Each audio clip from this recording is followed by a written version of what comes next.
Chosen one, God said, pack up. Not maybe. Not when you feel ready.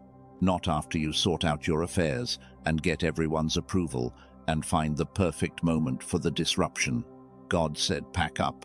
And somewhere beneath the surface of the life you have been quietly enduring, beneath the prayers you keep praying over the same situations, beneath the faithful routine you have built around a chapter that no longer feels alive, you already know this.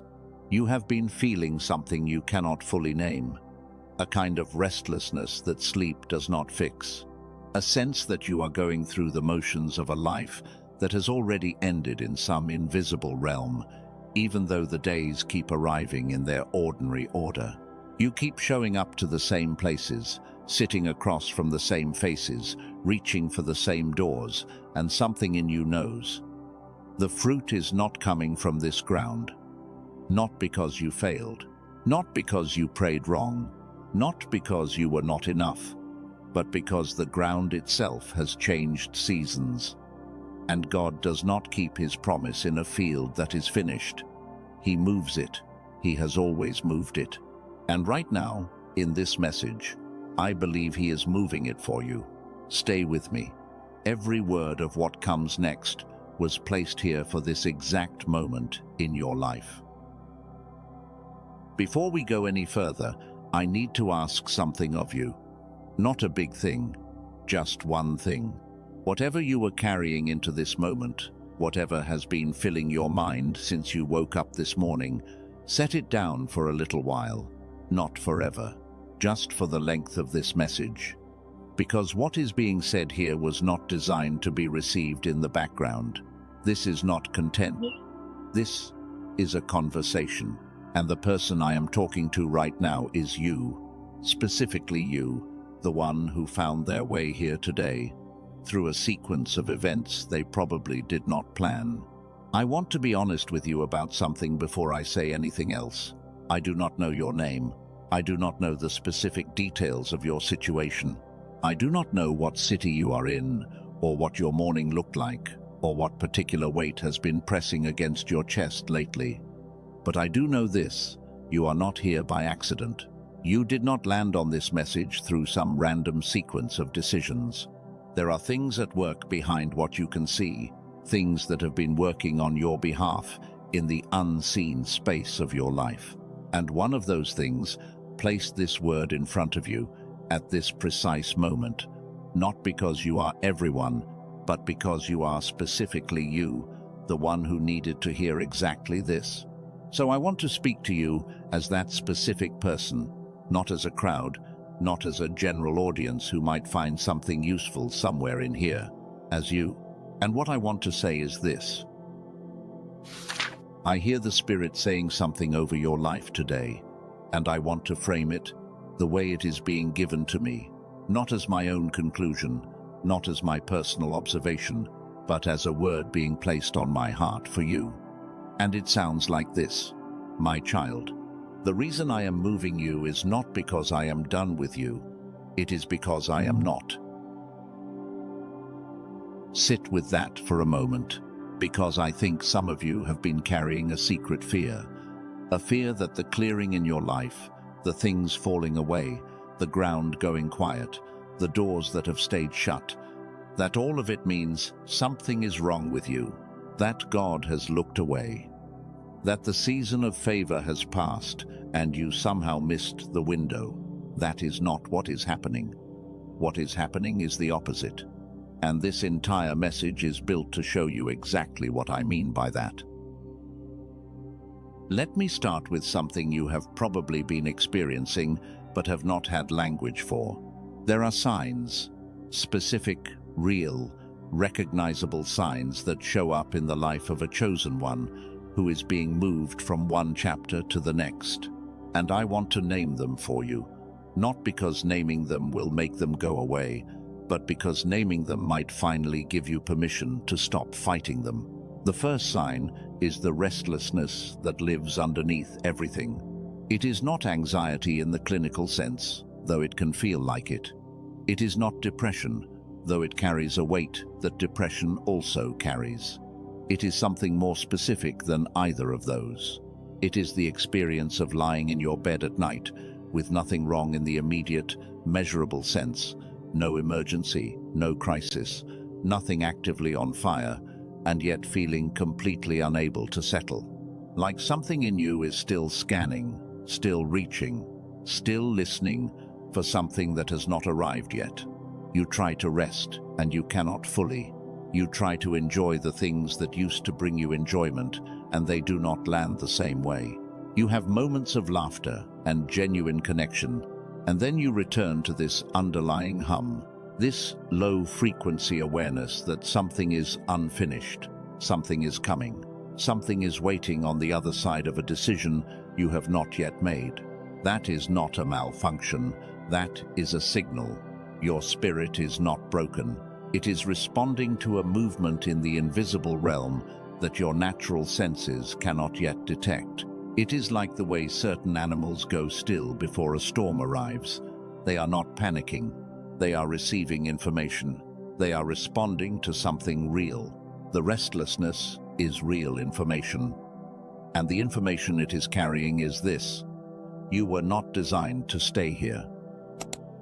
The second sign is the grief over things that have not died yet. This one is harder to explain.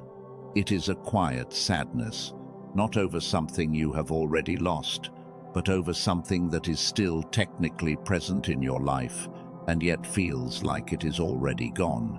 A relationship that is still intact on paper, but hollow in reality. A version of your purpose that used to feel alive, but now feels like a role you are performing rather than a life you are living. A community or environment or chapter that was once genuinely meaningful and now feels like you are the last one to understand that the season has ended. And what makes this grief strange is that you cannot easily explain it to anyone, because nothing bad has happened, not officially, not in the way that earns sympathy. The relationship has not ended. The job has not disappeared. The environment has not shattered. It has just run out of something, some animating quality that it once had, and you are grieving the loss of that quality while the structure around it still stands. That grief is holy. Do not dismiss it. Do not try to pray yourself out of it before you have let yourself feel what it is telling you. The grief is your spirit recognizing, before your mind is ready to agree, that the season is finished. And the appropriate response to a finished season is not to redecorate the room, it is to pack up. The third sign is the changed tolerance. Things that used to not bother you now. Conversations that once felt normal now feel like they are pressing on something in you that needs more space than those conversations can provide. Environments that were once energizing, or at least neutral, now feel draining in a way you cannot fully articulate. People who have not changed, who are exactly who they have always been, now feel like they belong to a world you are no longer entirely part of. And you have tried to shake it. You have told yourself you are being difficult or sensitive, or that you need to be more grateful, more patient, more willing to be present where you are. But the tolerance keeps narrowing. The things that used to fit do not fit in the same way. And no amount of effort, no amount of adjustment of your own attitude has been able to make them fit the way they used to. This is not ingratitude. This is not spiritual immaturity. This is your expansion outgrowing the container. And when a thing grows past its container, the container does not need to be blamed. It simply needs to be replaced. God is not asking you to shrink back down to fit where you are. He is asking you to be willing to step into the space that can hold what you have become. The fourth sign is the dreams. Not all dreams, and not in a way that requires a specific interpretation system or a particular framework to understand. Just this: if your dreaming life has felt unusually vivid lately, unusually directional, as if your sleep is taking you somewhere rather than just giving you rest, pay attention to that. The chosen one who is being moved into a new chapter often begins receiving what I would call geographical dreams, the sense of arriving somewhere unfamiliar but recognizing it, the sensation of a door, a threshold, a crossing from one space into another. Sometimes the images are literal, sometimes they are symbolic, but the underlying current is the same. Your spirit is already somewhere your body has not gone yet. Your spirit is already on the other side, and the dreams are dispatches from where you are being called. The fifth sign is the way certain prayers have stopped landing in the same direction. This one requires careful language because I am not talking about prayer becoming less real or less necessary. Prayer is more necessary now than it has ever been. But if you have been honest with yourself, you may have noticed that when you pray over certain things in your current chapter, there is a quality of echo, as if you are speaking into a room that is no longer fully occupied, as if the frequency has shifted and what you are praying toward has already moved. This is not God being distant, this is God being directional. He is not absent from where you are. He is leaning in the direction of where you are going. And when you pray, you can feel that lean. You can feel that the prayers that land with the most weight are the ones that reach forward, the ones about what comes next, the ones that carry a sense of arrival rather than a plea for the current place to produce what it no longer can. That is not a failure of your faith. That is your faith finding its true direction. And the sixth sign, the one I want to name last because it is often the most quietly devastating, is the sense of elsewhere. Not of being unhappy, exactly. Not of being certain that something is wrong. Just this persistent, low-level awareness that you are not quite where you are supposed to be. That your life, the actual coordinates of your daily experience, are slightly off from something that has your name on it. Like you are living in the right neighborhood but the wrong house. Like you can feel, just at the edge of your sensing, a version of your life that is more fully yours, more fully aligned with what you were created for, and you cannot get to it from where you are standing. If any of those signs are active in your life right now, I want you to type 444 inches the comments, not as a transaction, not as a ritual that earns you something, but as a declaration, a way of saying to yourself and to whatever is listening, I am awake to what is happening. I see it. I will not pretend I do not. Now, before we go any further into what all of this means, I want to stop and tell you something directly. What you are going to receive in this message, if you stay with it from beginning to end, is this. You are going to understand exactly why your ground ran out. Not just that it did, but the specific mechanics of how divine seasons close and why the closing has nothing to do with your failure. You are going to understand what God actually means when he says new location, because it is much deeper and more specific than most people think. You are going to understand the real reason the people around you are shifting, who is supposed to cross into the new chapter with you, who is completing their season in your story, and what to do with the grief of both. You are going to understand the obstacles, specifically the internal ones, the ones that live in your own thinking and have nothing to do with what anyone else has done, and you are going to be given something practical and real to do about them. And at the end of this message, I am going to speak something over your life that I believe will stay with you long after you have left this space. A declaration, a commissioning, something that does not just describe the new chapter, but activates it. That is what is waiting for you, if you stay, and it is worth staying for. Now, let me show you something. What you are experiencing right now, the signs, the restlessness, the grief, the dreams, the changed tolerance, the sense of elsewhere, this is not a new phenomenon. This is a pattern so consistent, so repeated across history and across scripture and across the lives of men and women who walked before us. that once you see it, you cannot unsee it. God moves his people before he releases the promise, not after, before. He moved Abraham, not toward a clear destination, not toward a mapped territory with guaranteed provision and a community waiting to receive him. God told Abraham to go, and Abraham went. He packed up his household and his belongings and his faith, and he walked in the direction he had been given without knowing the name of the place he was going to. And the blessing, the land, the covenant, the nation that would come from him, none of it was waiting in the place he had been. All of it was waiting in the place he was willing to go. The blessing was not behind him, it was ahead of him, and the only way to receive it was to move.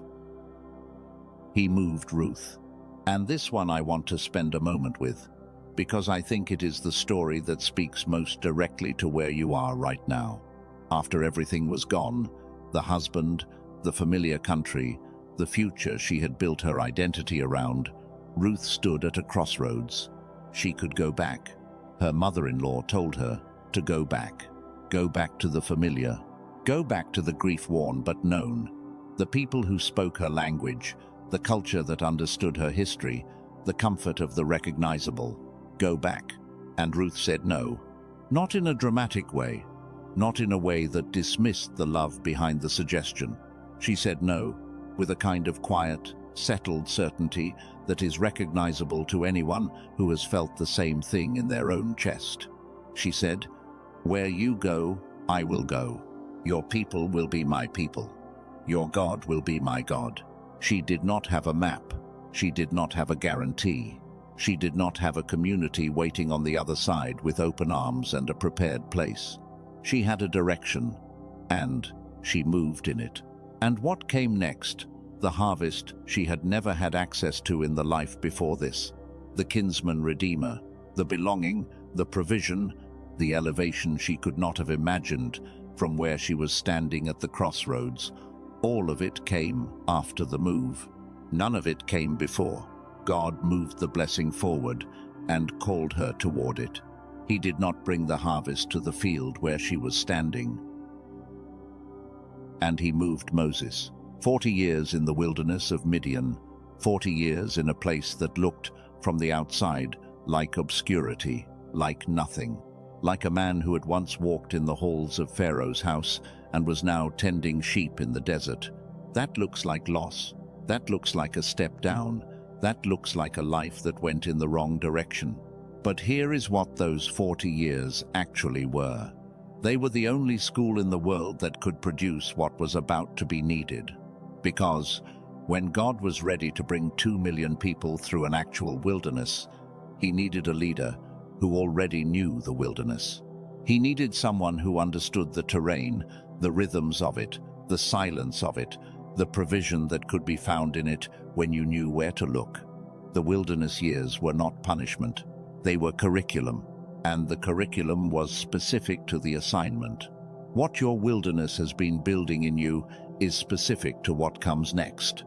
Not generic resilience, not vague strength. Specific preparation for a specific assignment that requires exactly what you have been formed in. Now I want to show you something in the original language, because I think it will change the way you hear this command. When we read the word pack up in this context, in the Hebrew, the word being used is nasa, N-A-S-A. And nasa does not simply mean to move or to go. It means to lift up, to carry, to bear, to be lifted. It is the same word used to describe what happened when the priests carried the Ark of the Covenant on their shoulders through the wilderness. They did not drag it. They did not push it. They lifted it, and they bore it, and the presence of God was carried in that act of faithful physical movement. When God says, pack up, he is not just telling you to relocate, he is describing the posture of what is about to happen. You are not going to drag yourself into the new chapter. You are not going to push yourself into it through sheer effort and willpower. You are going to be lifted. You are going to be carried.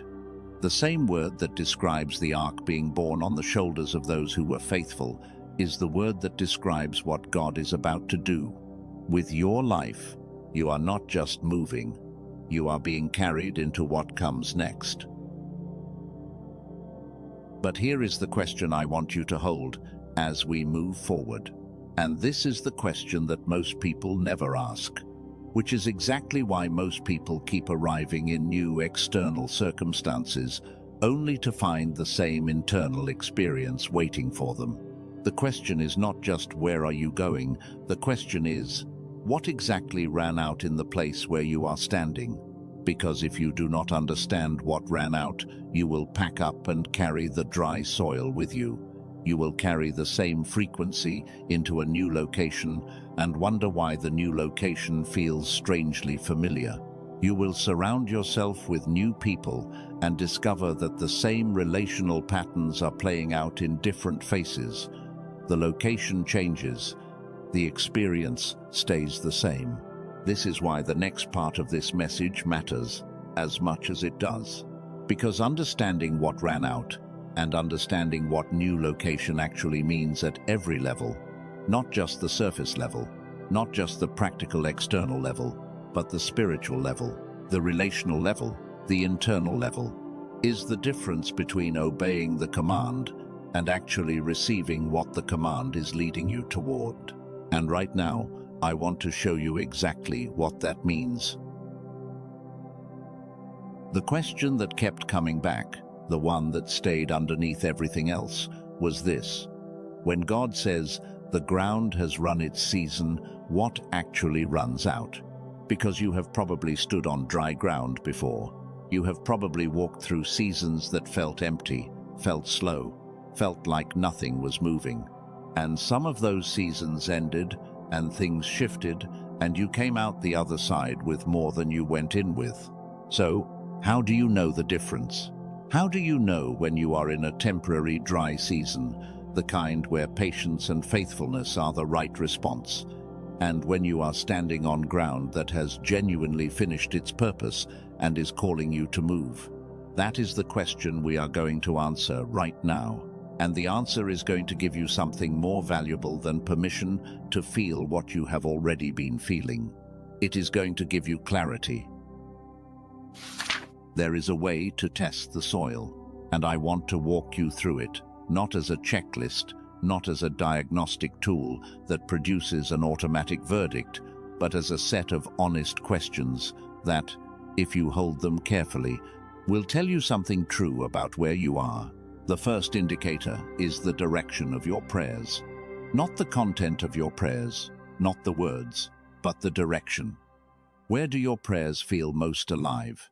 Where do they feel like they are actually reaching something? When you pray over your current circumstances, your current relationships, your current location, your current chapter, is there a sense of connection, of reaching the source of what you are praying toward? Or is there a quality of echo? A sense of speaking into a space that used to feel full and now feels like the presence has already moved on to the next room. Now, I want to be careful here, because there are seasons where prayer feels dry that are still seasons where you are supposed to stay. Spiritual dryness is not always a relocation signal. Sometimes it is a deepening signal. Sometimes the silence is the lesson. But there is a specific kind of directional prayer that tells you something different from ordinary dryness. It is the experience of praying toward the future with more life than you can access when you pray over the present. It is the experience of the prayers that carry the most weight, and the most genuine faith being the ones that reach forward, that speak about something that does not exist yet in your immediate circumstances. If your prayers have a direction, and that direction is consistently forward and away from where you are standing, that is worth paying attention to. The second indicator is where your peace lives. Peace is a location indicator. This is something that does not get talked about enough. Peace is not just an emotional state. It is a navigational tool. And the question is a simple one.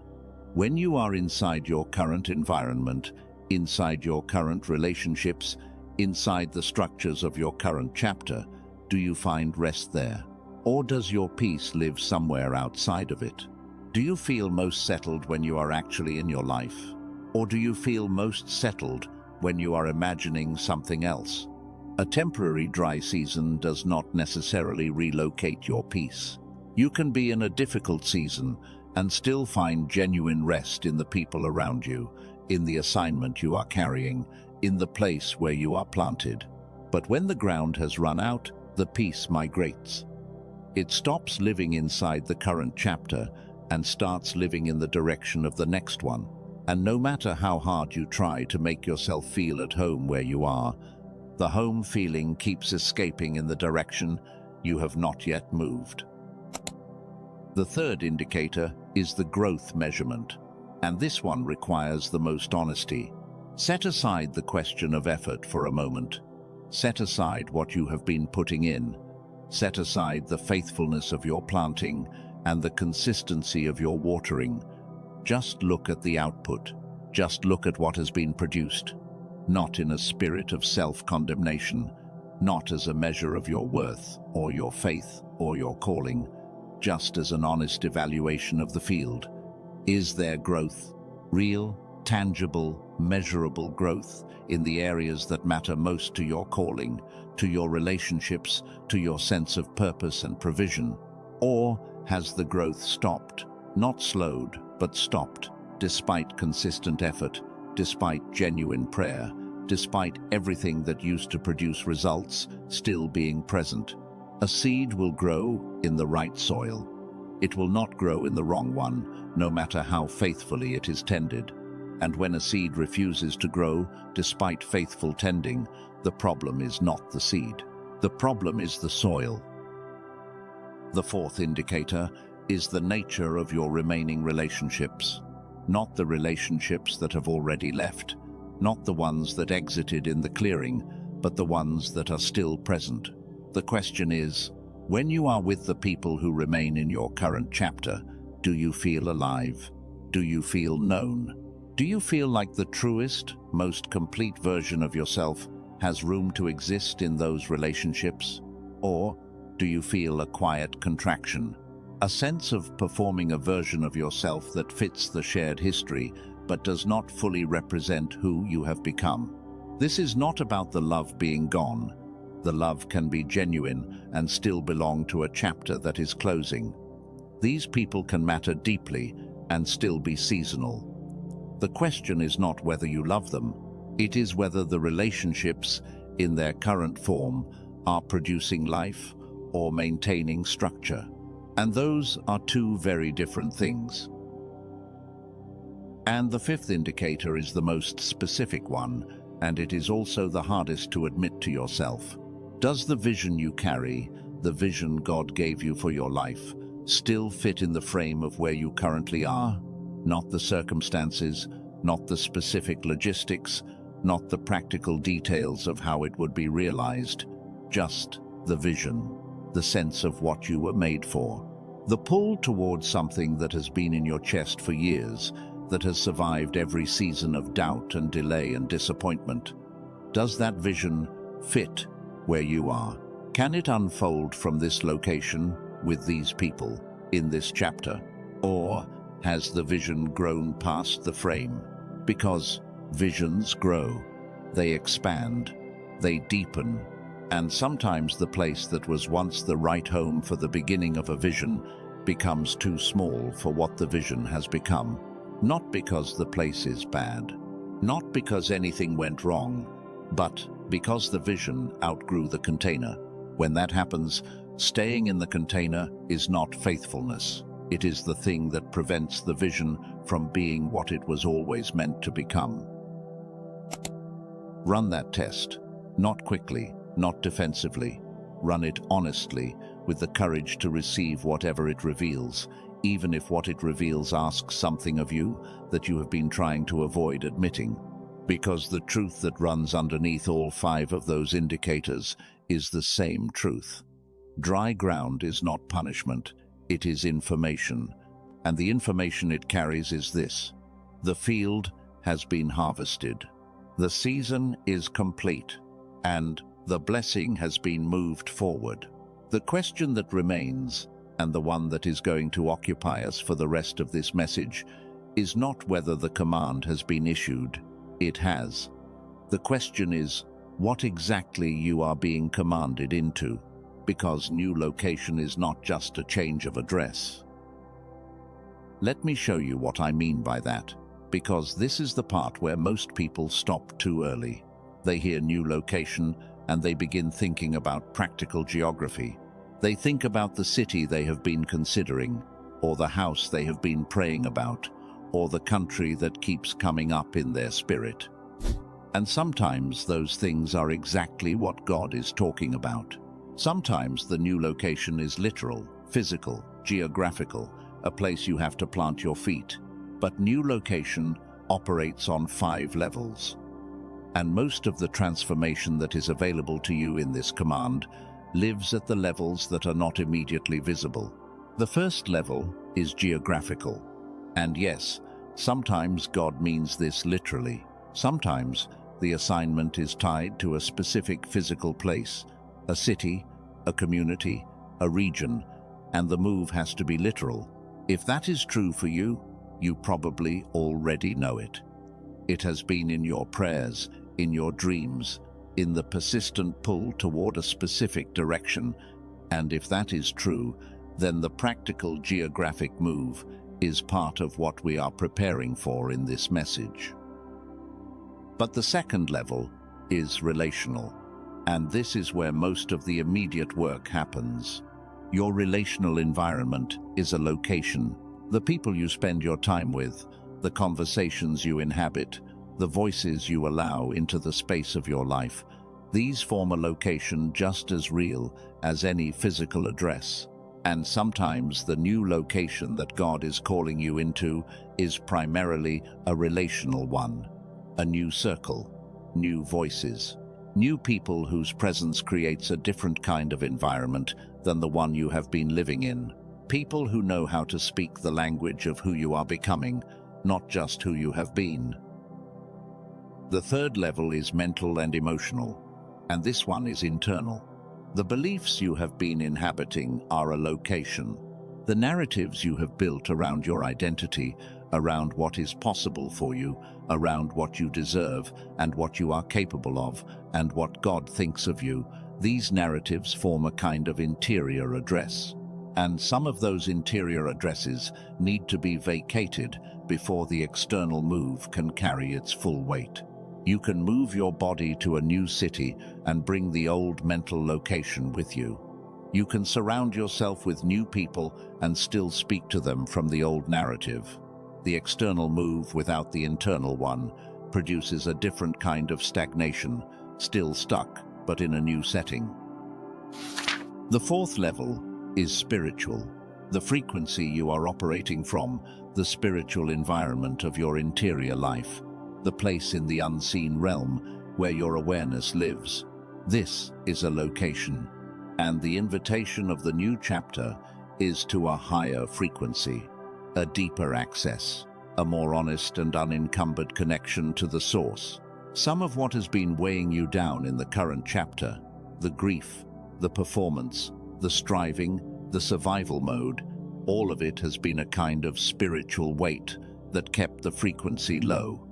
And the new chapter requires a different frequency, one that is lighter, one that operates from receiving rather than grasping, from trust rather than management. And the fifth level is vocational. The work you are called to is a location. The assignment has an address. And sometimes the specific thing you were created to do cannot be fully expressed from where you are currently standing, not because you are not ready, but because the new assignment requires a new position, a new platform, a new sphere of influence, a new set of circumstances that the current chapter simply cannot provide. When God says new location, He may mean one of those levels. He may mean 3. He may mean all 5. And part of what the rest of this message is going to do is help you identify which levels are active for you right now. Because precision matters. You cannot pack up from a level you have not identified. But I also want to say this directly. The fact that the new location is multidimensional does not make it more overwhelming. It actually makes it more available. Because if new location only meant physical geography, you would have to wait until the circumstances aligned before anything could shift. But since new location operates on 5 levels simultaneously, you can begin to move right now. You can begin the relational shift right now. You can begin the interior shift right now. You can begin moving your prayer, your attention, your faith, your vision toward the new chapter right now, before a single external circumstance has changed. The move has already begun. It began the moment you found yourself here. Now I want to talk about something that I think is operating in almost every chosen one who has stayed too long in a chapter that has run its season. And I say this with complete compassion because I understand it. I understand the exact mechanism of it. The chosen one stays too long not because they are weak, not because they lack faith, not because they missed the signal. They stay too long because they are loyal. And that loyalty, the same loyalty that makes them extraordinary in the right season, becomes the thing that traps them in the wrong one. You have been faithful to the people who were with you in the wilderness. You have honored the relationships, the commitments, the structures of the current chapter. You have tried to make it work, not because you are naive, but because you are the kind of person who does not abandon things just because they get difficult. You wait, you stay, you believe, you hold on. And those qualities are not flaws. They are among your most essential qualities. But loyalty applied to a finished season is not faithfulness. It is avoidance dressed in holy clothing. It is the most spiritually respectable way to disobey a direct command. Moses stayed in Midian for 40 years. He built a life there. He built a family, a routine, a daily rhythm around tending flocks in a desert he had not chosen but had learned to navigate. And the text does not suggest that those 40 years were spent in constant readiness, waiting anxiously at the edge of the wilderness for the signal to move. He was living. He was present to what was in front of him. He was faithful to the life that existed. And then the bush burned, and the call came. And there is something I want you to notice about what happened next. Moses did not spend years preparing himself to leave. He did not negotiate a longer timeline. He expressed his doubts, his genuine human doubts, and God addressed them one by one, and then Moses moved. When the command was clear, the response was obedience, not immediately comfortable, not without questions, but obedience. And I believe that for some of you, the bush has already been burning for a long time, and you have been walking past it, not because you are disobedient at heart, but because you have not known how to make sense of what you are seeing. Because the fire is real and the call is real, but the next practical step has not yet been fully clear. This message is not going to tell you every specific practical step. It is not going to give you a timeline with dates and addresses. What it is going to do is give you clarity about what is actually happening. And clarity, genuine clarity about the nature and the scale of what God is doing, has a way of producing courage that no amount of motivation or encouragement can manufacture. You do not need more motivation. You need to understand what you are being called into. And the next part of this message is where that understanding begins to come into focus. But before we get there, I want you to hold a question. Not answer it yet. Just hold it. The question is this: if the new location is not just geographical, but relational, mental, spiritual, and vocational, then what has to shift inside you before the external move can carry its full weight?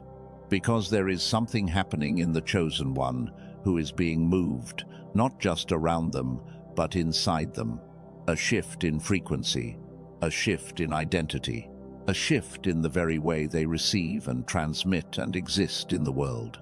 And understanding that shift, understanding what it is and why it matters, and how to cooperate with it rather than fight it, is the part of this message that changes everything. We are going to get to that. And when we do, something in you is going to recognize it in the deepest way. The way you recognize something that was always true, but that you finally have the language for. Stay with me. Now, the first question anyone asks when God begins to move them is about what they are moving away from, and that is a fair and necessary question. You need to understand what has run its season. You need to honor what was real and then release it clearly, without leaving pieces of yourself behind in a place you are being called to leave. But there is an equally important question that most people skip, and it is the question that determines whether the move actually delivers what the promise said it would. The second question is, what are you moving toward?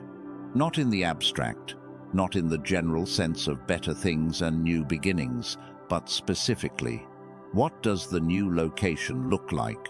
What do the new people bring? What form do the new blessings take?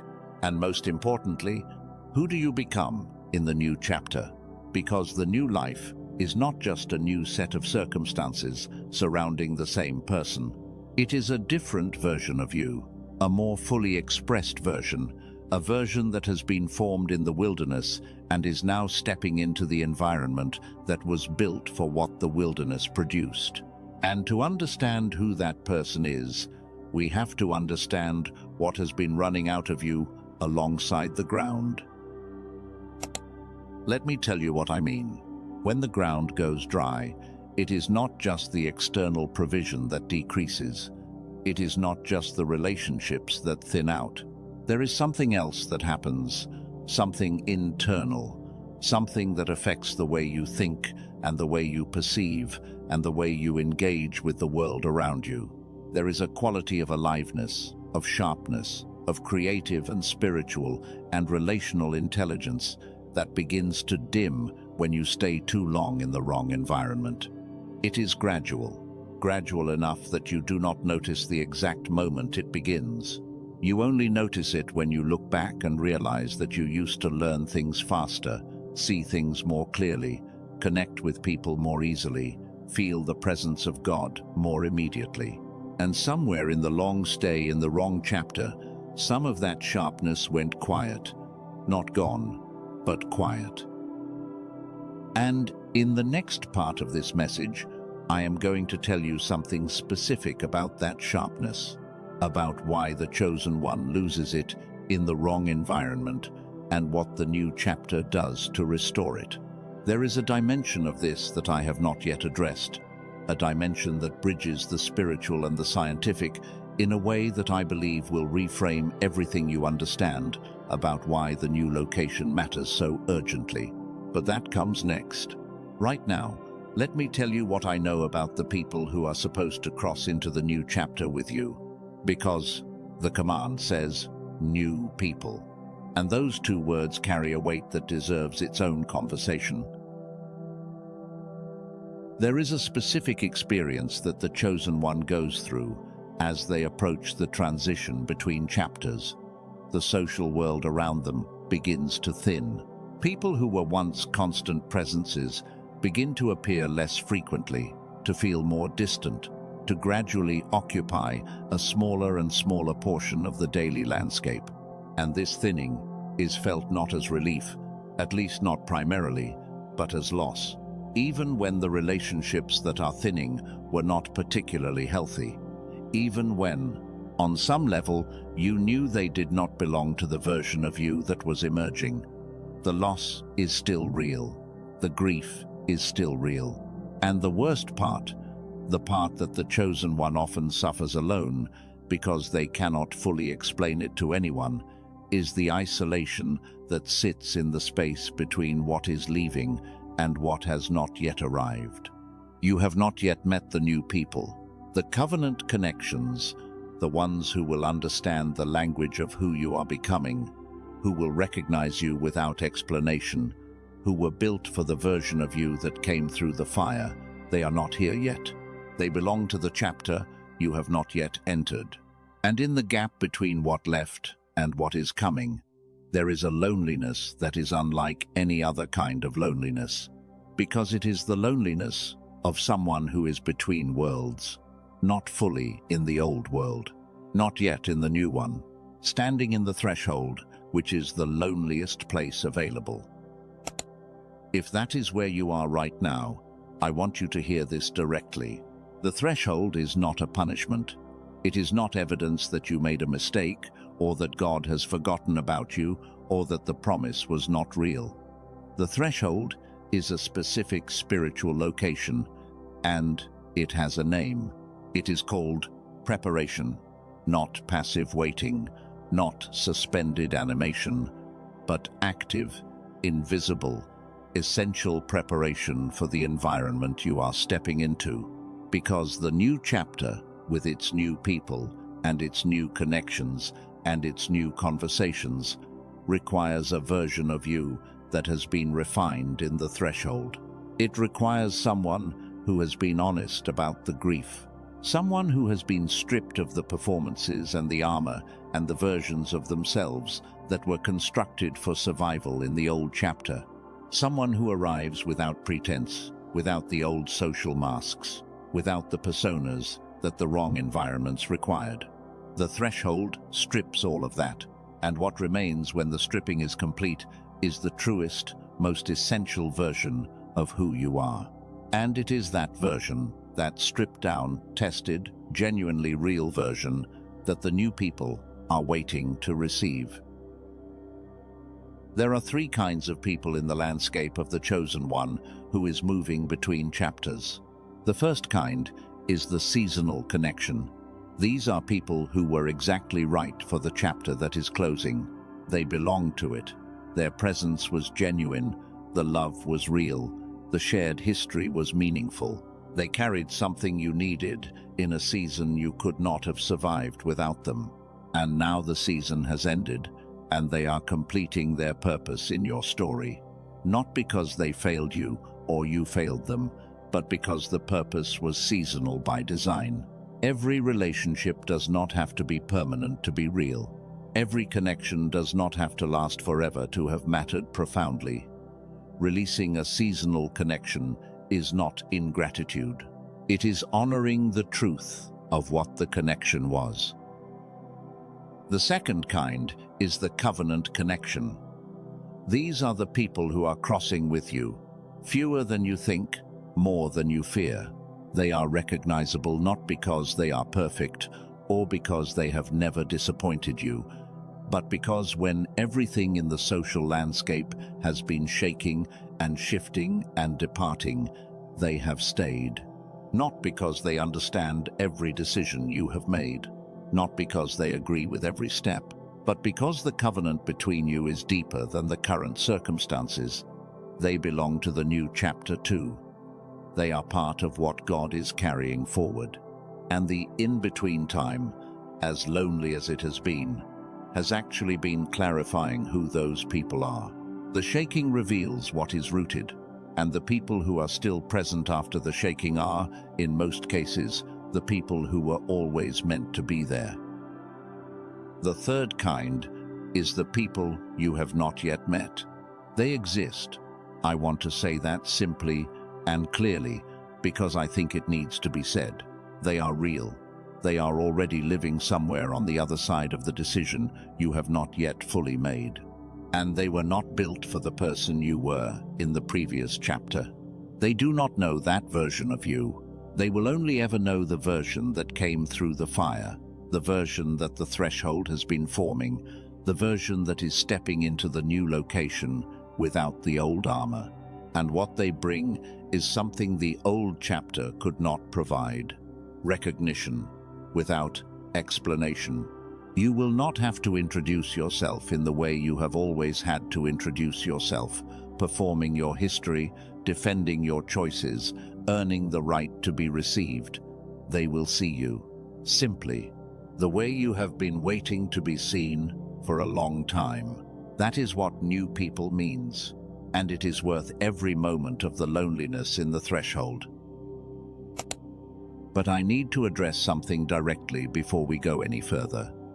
Something that I believe is one of the most powerful forces keeping the chosen one from making the move that has been commanded. It is the guilt. Not guilt about something you have done wrong, not moral guilt, but a specific, quiet, persistent guilt that lives in the chest of anyone who is in the process of outgrowing their environment. The guilt of leaving.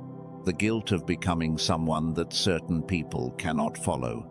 The guilt of protecting something in yourself that the people around you do not fully understand. The guilt of pulling back, of being less available, of changing in ways that feel, from the outside, like you are becoming someone different from the person they have known. That guilt is real. I want to honor that before I address it, because dismissing it, rushing past it, acting like it should not be there, does not help you. It just drives it underground, where it continues to operate below the surface, slowing the move, keeping you 1 foot in and 1 foot out, never fully present to where you are going, because part of you is still apologizing for leaving. So, let me name the specific forms it takes. You feel guilty for not answering the calls the way you used to. You feel guilty for the conversations you have started avoiding, not because the people in them are bad people, but because the energy of them belongs to a frequency you are moving away from. You feel guilty for the version of yourself that was more available, more explainable, more consistent with who you have always been, to the people who have known you. You feel guilty for the silence, for the distance, for the ways you have changed without being able to fully articulate why or how or what it means for the relationship going forward.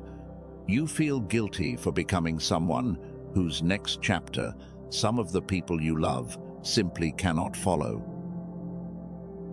And I want to say something to all of that guilt, directly and clearly.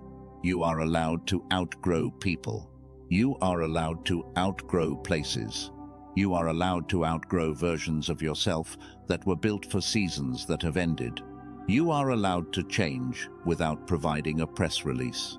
You are allowed to protect what God is building in you, even from people who love you, even from people whose love for you is genuine and whose desire for your presence is sincere. You are allowed to choose the direction God is calling you toward without apologizing to the people who are not being called in the same direction. And you do not owe anyone an explanation for becoming who you were always intended to be. Boundaries are not betrayal. Distance is not rejection. Silence is not cruelty. And outgrowing someone is not abandoning them. It is completing the purpose of the relationship with honesty rather than performance. Ruth's mother-in-law, Naomi, told her to go back. She said it out of love. She said it because she genuinely believed that what waited for Ruth in the new direction was too uncertain, too foreign, too risky compared to the familiarity of going home. And Naomi was not wrong to love Ruth in that way. Her love was real, her concern was genuine. But Ruth's yes to the new direction was not a no to Naomi. It was a yes to what both of them could not yet see, and what Naomi eventually experienced because Ruth chose the new direction: the harvest, the provision, the redemption, the belonging. It extended to Naomi as well. Ruth's obedience produced fruit that the people around her also ate from. Your move is not just for you. The new chapter you are stepping into will carry blessing not just for your own life, but for the people who are covenant connected to you, the ones who cross with you, and sometimes even for the ones who tried to send you back. Your obedience has a reach that you cannot currently calculate.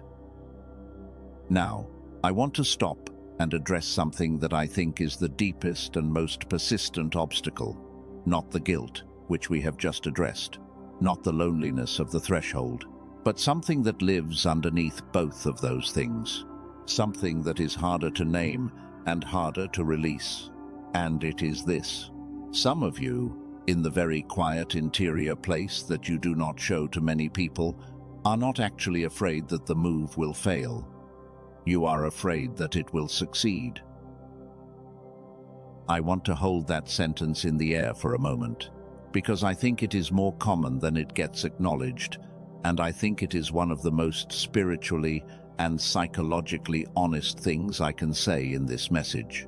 You are afraid of the new life, not afraid it will not come, afraid it will. Afraid that the person who lives in the new chapter, with the new location and the new people and the new blessings, is someone you do not fully recognize. Someone you are not certain you know how to be. Someone who carries a visibility and a responsibility and a version of yourself that the current, quieter, more hidden version of you looks at with a kind of terror. What if I step into the new chapter and everyone can see me? What if the new people discover that I am not actually who God said I was? What if the new assignment is larger than what I know how to carry? What if success changes me into someone I do not want to become? I want to tell you something about that fear.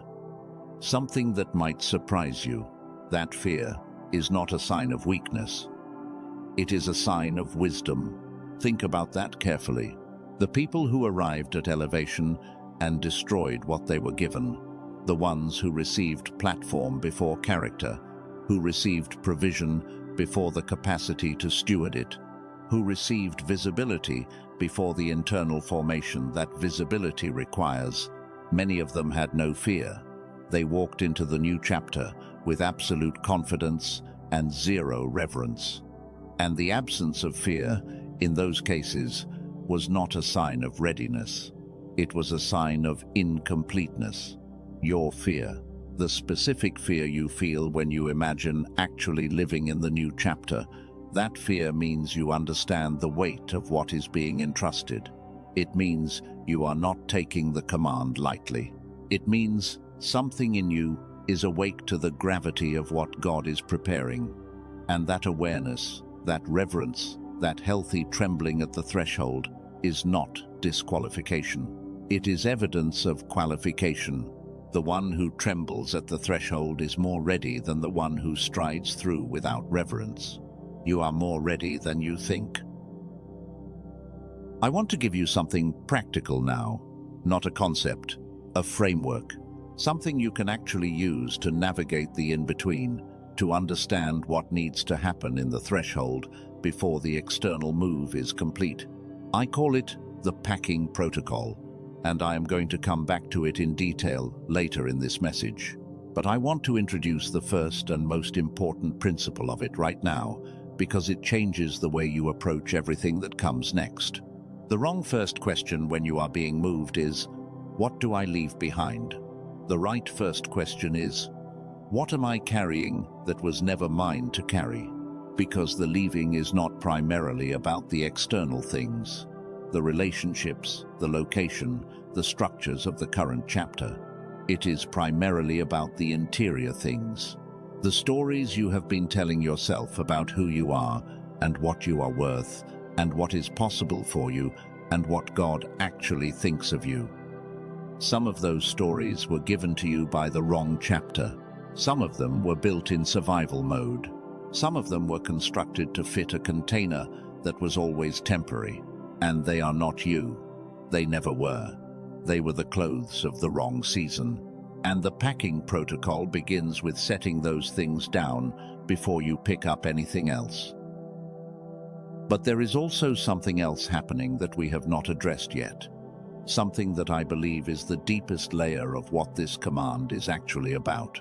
Something that bridges the spiritual reality of what is happening with a physical, biological, measurable reality that affects the way you think, the way you perceive, the way you connect with God and with the people around you. There is something happening inside you, in your actual brain, in the frequency of your very mind, that the wrong chapter has been suppressing. And the new chapter, with its new environment, and its new relational frequency, and its new spiritual atmosphere, restores it. I am going to tell you about that in the next part of this message. And when I do, it is going to give you a different kind of understanding of why this move is urgent. Not urgent in the way that creates panic, urgent in the way that creates clarity. The clarity that comes when science and spirit say the same thing. Stay with me. There is something I want you to hold before we go any further into what the new chapter looks like. It is this: the clearing is not the obstacle to the blessing. The clearing is the blessing in its first form. I know that may not feel true from where you are standing. When you are in the middle of the clearing, when the relationships are thinning and the doors are staying closed, and the environment that once felt like home now feels like a rented room that has stopped suiting you, it does not feel like blessing. It feels like loss. It feels like something is going wrong. It feels, on the harder days, like maybe the promise was not real, like maybe you misread the signal, like maybe you were supposed to stay and you did something to accelerate your own exile. But I want to show you something, and I want to show it to you through the life of a man who understood what the clearing actually is, not because he had a theological framework for it, but because he lived through it in one of the most documented ways in all of recorded history.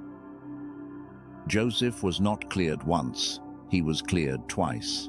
And the first clearing did not look like divine preparation. It looked like pure betrayal. His brothers, the people closest to him, the people who shared his blood and his father and his history, stripped him of the coat that was the symbol of his distinction and threw him into a pit. And then they sold him.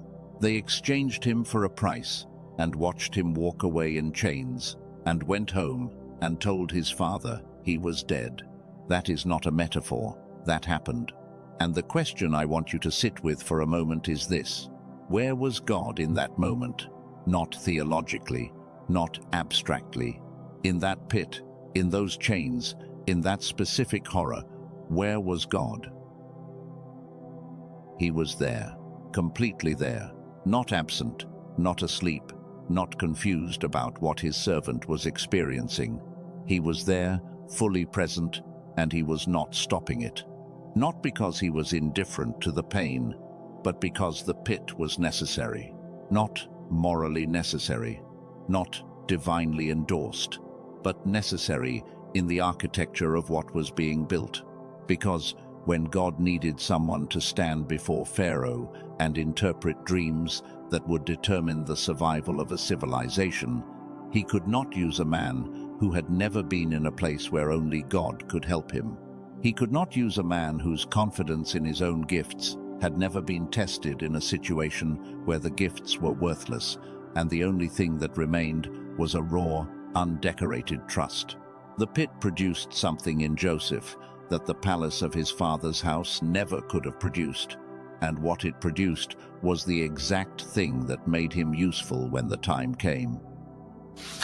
Then there was the second clearing, Potiphar's house, the moment of favor that arrived after the pit, the rise from slave to the most trusted man in a powerful household. And just as things were stabilizing, just as Joseph had rebuilt something that looked like a life, it was taken again, not because of his failure, because of a lie someone else told, and he went to prison. 2 clearings, betrayal, then injustice. And from the outside, both of them looked like the same thing: life going wrong, blessing being withheld, the promise being delayed past any reasonable human timeline. But here is what I want you to see. In the prison, Joseph encountered 2 men, a cupbearer and a baker, and he interpreted their dreams. One of those men, when he was released from prison and restored to his position, forgot Joseph. For 2 years, he forgot him completely. And then one day, Pharaoh had a dream that no one in Egypt could interpret, and the cupbearer remembered. And because he remembered, Joseph was called out of the prison.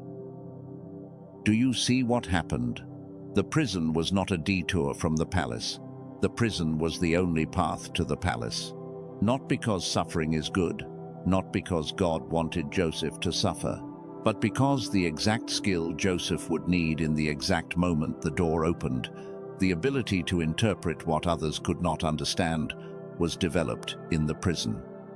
The pit stripped him, the prison trained him, and the palace was the size of both of them together.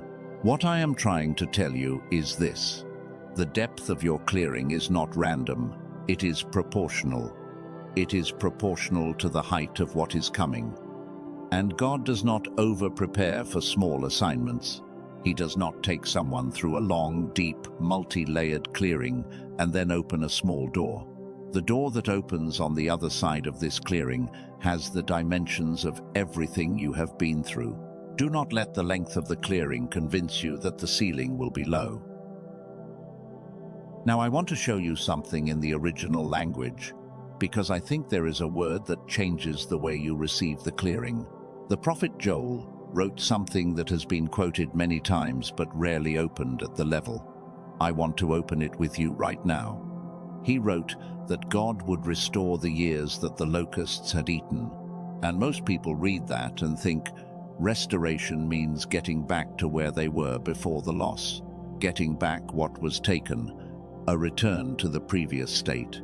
But the word Joel used is not the ordinary word for returning something. In the Hebrew, the word is shalom, and shalom does not mean to return something to its original condition. Shalom means to be made complete, to be made whole in a way that exceeds what was there before. It carries the image of a debt being overpaid, of a court that finds a thief guilty and orders them not just to return what was stolen, but to pay back 4 times, 5 times, 7 times the original amount. God is not restoring you to where you were before the clearing. He is paying back with interest. He is not offering a return. He is offering a completion, and the completion is larger than what the locusts ate. Not slightly larger, disproportionately, unexpectedly, almost incomprehensibly larger. The years that felt wasted, the seasons that felt like nothing was growing, the relationships that drained more than they gave, the chapters that asked everything of you and seemed to produce so little in return. God is not just acknowledging those years, He is overpaying for them. And the new chapter, the one that begins on the other side of this command, carries in it the weight of everything that was taken, plus the interest on all of it. Type "I receive" in the comments right now, if your spirit just confirmed that. Not as a transaction, as a declaration. Let your comment be your yes before the harvest arrives. Now, let me show you specifically what this new blessing looks like, not in abstract terms, in specific areas. Because the new chapter reorganizes 3 things simultaneously, and understanding all 3 of them gives you a clearer picture of what you are actually moving toward. The first area is relationships. Here is what is shifting in the relational landscape of the chosen one who is being moved into a new chapter. People who you thought would be present for the long term will complete their season in your story. I have already addressed the grief of this, and I am not going to minimize it again.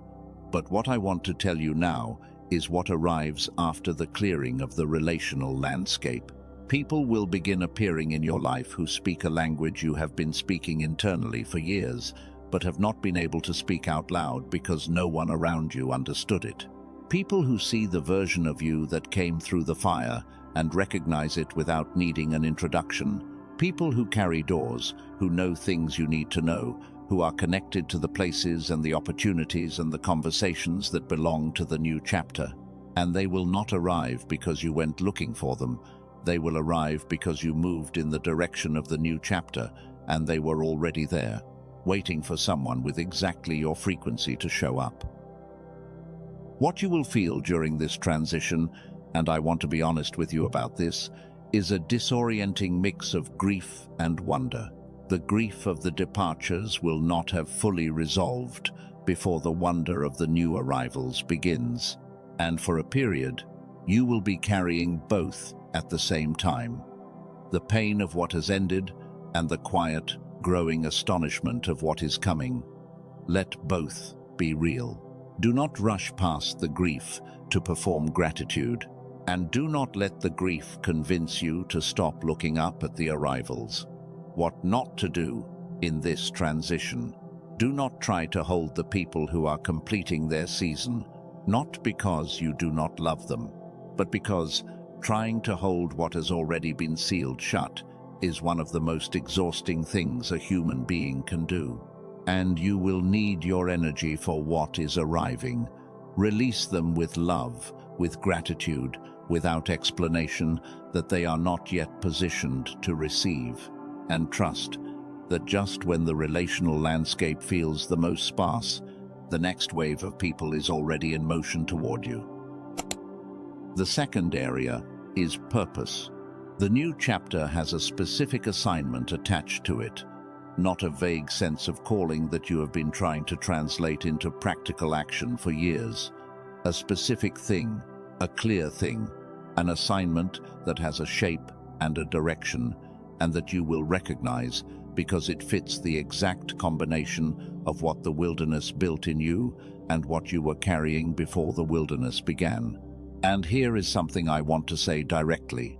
The assignment in the new chapter will make use of everything.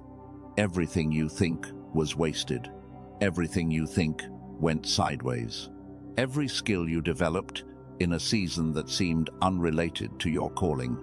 Every relationship that ended in a way that taught you something about discernment. Every period of obscurity where you developed something in private that you could not yet use publicly. The new assignment will require all of it. And in that requirement, the years will begin to make a kind of sense they have not made before. The third area is provision. I want to be careful here because I have no interest in making promises that God did not make. I am not going to tell you that the new chapter means wealth or financial ease or the absence of difficulty. What I am going to tell you is what I believe is actually true, based on the pattern we have been tracing throughout this message. Resources that were withheld in the old chapter were not withheld because you were not deserving of them. They were withheld because the capacity to steward them had not yet been built. And the building of that capacity is exactly what the wilderness and the clearing have been doing. Joseph could not have managed the resources of Egypt as a young man in his father's house, full of dreams and gifted and loved and completely untested. He had to go through the pit and the prison before he had the character and the discernment and the stability that managing those resources required. And when the resources came, they came in proportion to the formation that had preceded them. What you are about to step into in the area of provision is not just access to more. It is access to more in a condition where you can actually steward it well, where the blessing does not become a burden, where the increase does not expose a weakness in the foundation because the foundation was built in the wilderness. For those entering this season, provision will begin to flow in ways that feel like doors opening rather than things being manufactured. Connections will carry financial implications you did not plan for.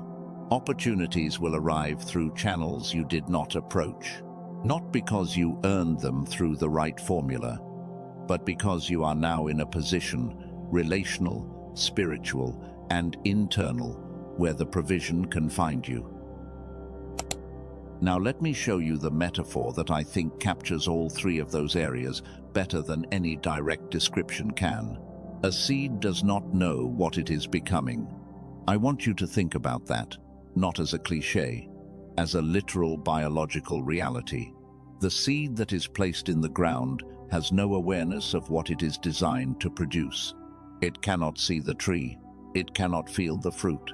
It has no access to the vision of what it is in the process of becoming. All it knows is darkness. All it experiences is pressure, the weight of the soil above it, the absence of light, the slow, invisible process of something breaking open inside it that, from the seed's perspective, feels exactly like dying. And here is the thing about the seed that changes everything. What looks like burial is the beginning of the only kind of life the seed was ever designed to have. The darkness is not abandonment. It is the incubation chamber. The pressure is not punishment. It is the force that cracks open the casing so that what is inside can actually emerge. And the emergence, when it finally comes, is not the seed recovering from what the ground did to it.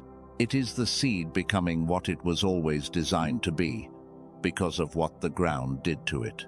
You are not buried, you are planted. And there is a difference between those two things that changes the entire meaning of where you are right now. The buried thing decays, the planted thing grows. And the choosing of which of those is true is not a matter of circumstances. It is a matter of orientation. It is the decision to receive the darkness as incubation rather than abandonment. The decision to receive the pressure as formation rather than punishment. The decision to trust that what is breaking open inside you is not death. It is the beginning of the only kind of life you were always designed to have. Stay with that for a moment. Let it reach the places that have been interpreting the darkness as evidence of something gone wrong. Now, there is something I have been building toward across these revelations, and I want to begin addressing it directly, because it is the part of this message that I believe will reframe everything at a level that the purely spiritual conversation has not yet reached. I told you earlier that something inside the chosen one, something in the quality of their aliveness, their sharpness, their ability to perceive and connect and create and sense the presence of God, goes quiet in the wrong environment. I told you I was going to come back to that and tell you something specific about it. I am ready to do that now. What I want to tell you is this. What you experienced as sharpness, as that childlike ease of learning and sensing and connecting that seemed to fade somewhere in the long middle of the wrong chapter, has a name in science. And understanding that name and what happens to it in the wrong environment and what restores it in the right one is going to give you a dimension of this command that I believe is the most personally urgent thing I will say in this entire message. And when I get to the specific part of what I have discovered about this, something a neuroscientist has been working on for over 3 decades that connects directly to everything we have been discussing about the chosen one and their specific native frequency, I think something in you is going to recognize it the same way you recognize the signs we discussed at the beginning of this message. But first, let me show you who you are. Let me show you the full identity of the person God is carrying into the new chapter. Because the new life is not a new set of circumstances surrounding the same person. It is a more fully expressed version of a person who was always this, who was formed to be this, but who needed the clearing and the formation and the threshold to become it in the full sense. That is what we are going to address next, and it is the deepest truth in this entire message. You have been thinking about the new life as a destination, a place you are trying to get to, a chapter you are trying to enter, a set of circumstances that, once in place, will constitute the new life you have been promised. I want to offer you a different way of seeing it. The new life is not a destination, it is a becoming. It is not something you arrive at. It is something you enter into. And it is already in motion inside you, right now, in this moment, whether or not a single external circumstance has yet changed. The location, the people, the provision, these are not the new life. They are the environment in which the life already in you can finally, fully, without restriction or suppression or the weight of the wrong chapter pressing against it, express itself. And the reason this matters is this. If you believe the new life is out there somewhere, waiting to happen to you when the circumstances align, you will approach the command passively. You will wait. You will prepare. You will hold yourself in a kind of suspended readiness, waiting for the external world to shift before you allow the internal world to shift with it.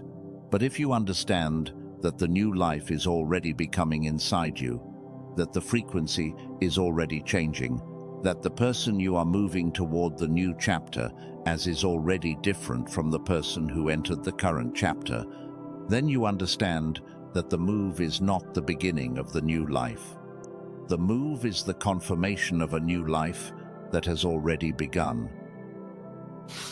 Let me tell you about a frequency, not in a mystical sense, in a measurable, scientifically documented sense, because I believe that some of what has been described spiritually for generations, the heightened perception, the intuition, the capacity for what the scriptures call discernment, and what the scientific community calls something else entirely, operates in the brain at a frequency that is real, that is measurable, and that explains something very specific about the chosen one.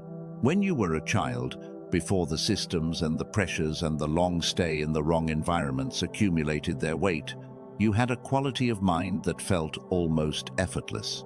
You learned things quickly. Connections came easily.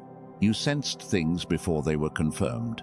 You had a creativity and an intuitive quality and a spiritual receptiveness that felt natural, almost automatic, like you were tuned to something that others were not quite receiving. That is not nostalgia. That is not idealization of your childhood. That is a real description of a specific cognitive and spiritual state that you were operating in before the suppression began. Scientists who study the brain, researchers at institutions that have spent decades mapping the relationship between brainwave frequencies and human performance, have identified a specific state of the brain that they associate with peak intuition, accelerated learning, heightened creativity, and what some of them call the flow state, a state in which the brain is operating at its highest integration, where the analytical and the intuitive are working together rather than against each other, where perception is sharpest, where the connection to something larger than the immediate circumstances feels most alive. They call it the gamma state. And here is the thing about gamma that I want you to hear. It is not an advanced state that a few specially trained people can access after years of practice. It is the natural, God-given default state of a healthy, fully alive human brain, and every child is born with it running at full power. It is the state you were in before the wrong environments, the wrong education systems, the relentless pressure of survival mode, the accumulated weight of years in the wrong chapter began to suppress it. The scientists call what happens to gamma over time the decline effect. It is not a mystery. It is not a malfunction. It is a documented response to a specific set of environmental conditions. And the key word is environmental, not genetic, not permanent, not irreversible. The gamma that has gone quiet in you did not go quiet because something broke in you.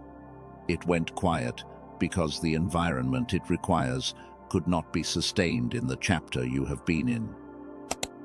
And this is where the spiritual and the scientific say exactly the same thing. The wrong environment suppresses the frequency. The right environment restores it. And the command God is issuing, the pack up, the new location, the new people, the new blessings, the new life, is not just a spiritual upgrade. It is a frequency relocation. It is God moving you into the conditions under which what He placed in you at birth, the gamma that ran freely in you as a child, the sharpness that the wrong chapter suppressed, can be fully operational again. I want to be careful here, because I am not saying the new chapter is the solution to everything. I am not saying that moving to the right environment will automatically restore what was lost. The environment matters, but so does what you carry into the environment. And there is something specific that a neuroscientist who has spent over 3 decades studying brain entrainment technology has developed, something that directly addresses the restoration of Gamma in the Chosen One, who is navigating this exact transition that I want to tell you about in detail. I am going to address it specifically in what comes next. But I want to plant this here because I think it is important for you to understand the frame before we get to the specifics. What God is moving you toward is not just a new external life. It is a new internal state, a restored frequency, a recalibrated receiver, and the science confirms what the Spirit has been saying all along. Type I am in the comments right now if something about this landed, not as performance, as a declaration of what your spirit is already receiving before the external confirmation has arrived. Now let me show you who you actually are, because everything we have covered in this message, the clearing, the formation, the new location, the restored frequency, it is all leading to this, to the question of identity, to the question of who the person is that is stepping out of the current chapter and into the new one, and I want to name it with specificity. Because I think some of you have been living with a vague sense of calling, a sense that there is something significant in you that you have not yet been able to fully access or express, and I want to give that sense a name and a description that makes it more real, more receivable, more actionable. The first identity is the pioneer. The pioneer is the one who goes first, not because they are the bravest in the ordinary sense, not because they are without fear, but because they are internally compelled toward territory that no one in their immediate circle has yet entered. The pioneer looks at the edge of the familiar and does not feel the pull back toward safety that most people feel. They feel the pull forward, toward the unknown, toward the new location that has not yet been given a name in their community or their family or their relational world. If you are the pioneer, you have spent most of your life in the slightly uncomfortable position of being slightly ahead of where the people around you are willing to go. Not better than them, just ahead of them. And what looked like restlessness to them was actually navigation. What looked like instability was actually exploration. What looked like dissatisfaction was actually the pioneer's internal compass, always pointing toward the next territory. The new chapter is not going to ask you to stop being the pioneer. It is going to give you the terrain and the community and the resources and the restored frequency that the pioneer requires to do what the pioneer was always designed to do, to go first, so that others can follow. The second identity is the light bearer.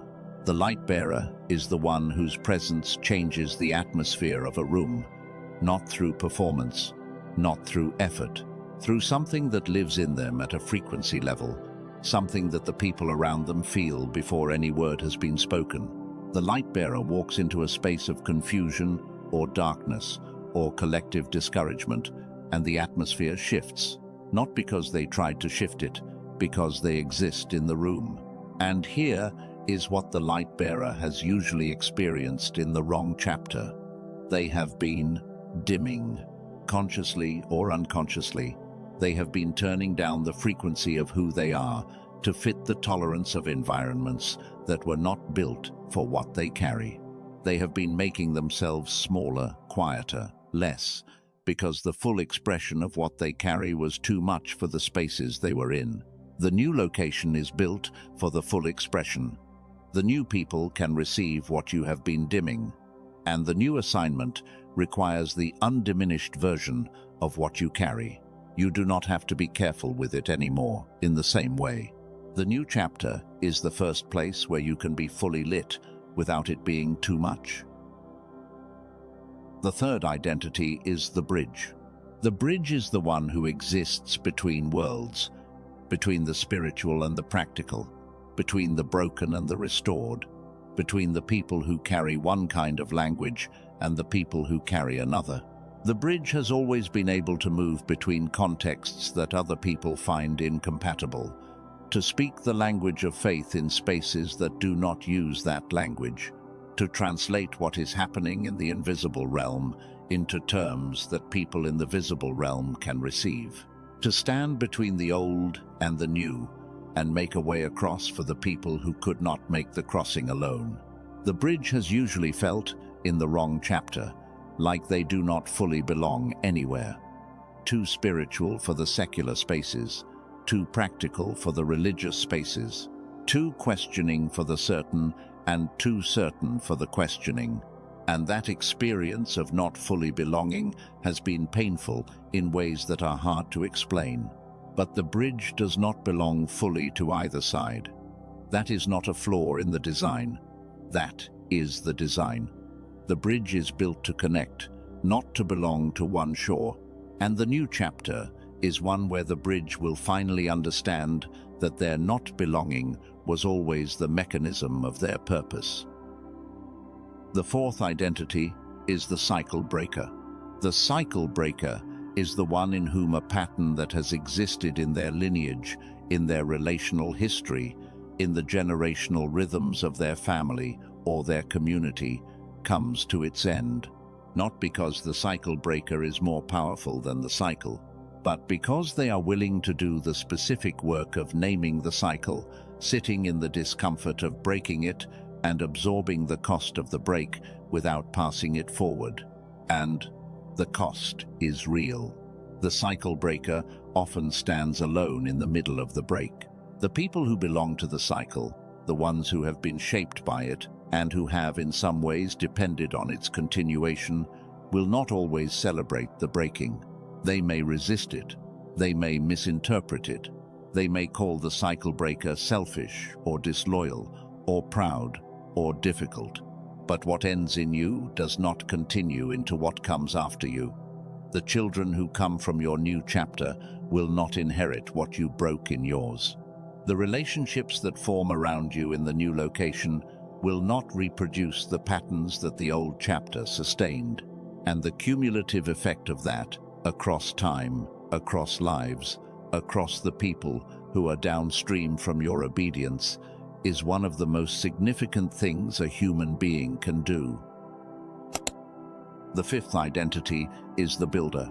The builder understands something that the other identities are still learning, that the new chapter is not a destination, it is a construction site. The builder does not arrive at the new location and settle in. The builder arrives and begins to ask, what is this place supposed to become? What am I supposed to build here? Who is this being built for beyond me? The builder thinks in structures, in systems, in things that outlast the builder, in communities and organizations and relationships and bodies of work that will exist after the builder has moved on. And the new chapter, for the builder, is the first chapter where the resources and the position and the freedom to build at the scale of the assignment are finally available. If you are the builder, the wilderness was not just preparation for your own life, it was the education of a structural engineer who is about to be handed a site. Every difficult season taught you something about what holds and what does not. Every relationship that failed taught you something about what the foundation requires. Every plan that did not work out the way you expected taught you something about the gap between blueprints and building. And all of that, all of it, is directly applicable to what you are about to be handed in the new chapter. Now, I hear the Spirit saying something over you today, not as a theological formula, not as a declaration made for everyone, but as a word being placed on my heart for the specific person who has stayed with this message, who has received what has been said, who has felt the resonance of these identities in the place inside them that does not perform and does not pretend. And it sounds like this. I am not building a new you. I am uncovering the original one. The person God is calling into the new chapter is not a stranger to you. They are the most authentic version of yourself, the version that existed before the wrong chapters and the wrong environments. And the long years of dimming and suppressing and adjusting began their slow work. The new life is not becoming someone different. It is finally, fully, without apology or restriction, becoming who you actually are. And I want to show you something about what makes this restoration possible, because the identity declarations are real, but they are not just spiritual. They are biological. They are neurological. And there is a specific scientific reason why the new chapter, with its new environment and its new relational frequency and its restored internal state, is the condition under which these identities can finally operate at full power. Let me tell you about what I mentioned earlier, the gamma state, the God-given brainwave frequency that every chosen one is born with at full strength, and that the wrong environment has been quietly suppressing across the years of the wrong chapter. There is a neuroscientist. His name is Dr. Robert Lake, and he has spent 34 years studying one specific question. Why do people who were clearly exceptional as children, people who learned quickly and sensed deeply and had an almost effortless quality of intelligence and creativity, why do so many of them arrive in adulthood feeling like they are operating at a fraction of what they once were? His research, conducted in collaboration with institutions including MIT, Harvard, Stanford, Princeton, Berkeley, Columbia, and the Einstein Center in Berlin, led him to a specific conclusion. The answer is gamma. The brain, when it is healthy and the environment is right, runs at a gamma frequency that produces exactly the qualities we are describing: heightened intuition, accelerated learning, creative flow, spiritual sensitivity, the capacity to perceive things that others in the same room are not perceiving. This is the frequency at which the pioneer navigates, the light bearer shines, the bridge translates, the cycle breaker holds, and the builder constructs. And what happens to that frequency when the environment is wrong, when the relational world is draining, when the daily experience is survival rather than calling, when the wrong chapter has been sustained far past its season, is documented, measurable, and consistent across the populations he studied?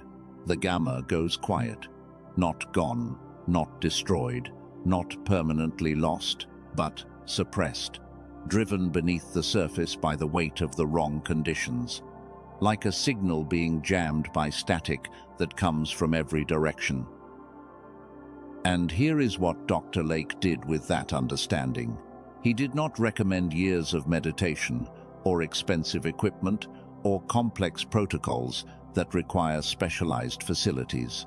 He compressed 34 years of neuroscience research into a 7-minute audio track, a specific acoustic frequency that the brain's neurons, when exposed to it, synchronize with in a process called brain entrainment.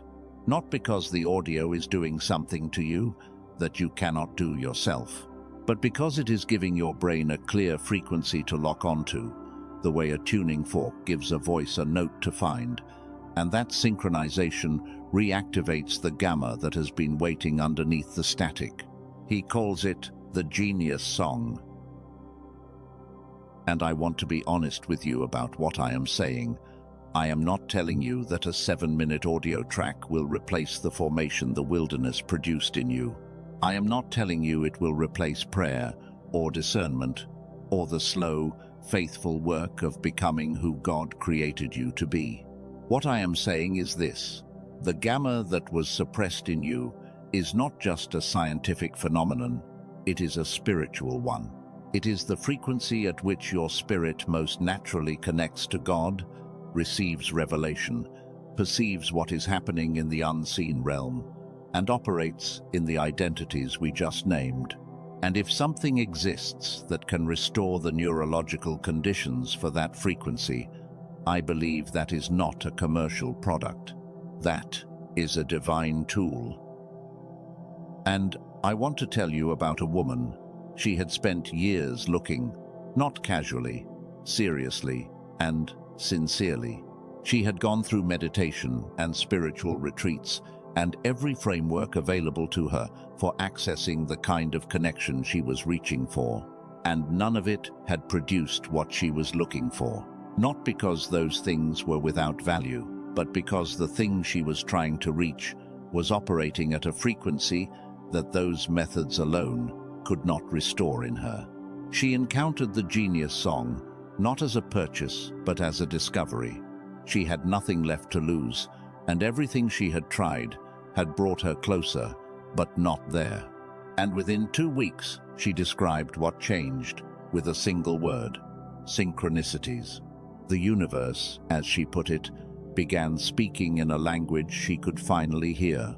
The sense of things arriving at exactly the right moment, of connections forming without being forced, of her prayer life opening into something that felt genuinely, recognizably alive in a way it had not been for years.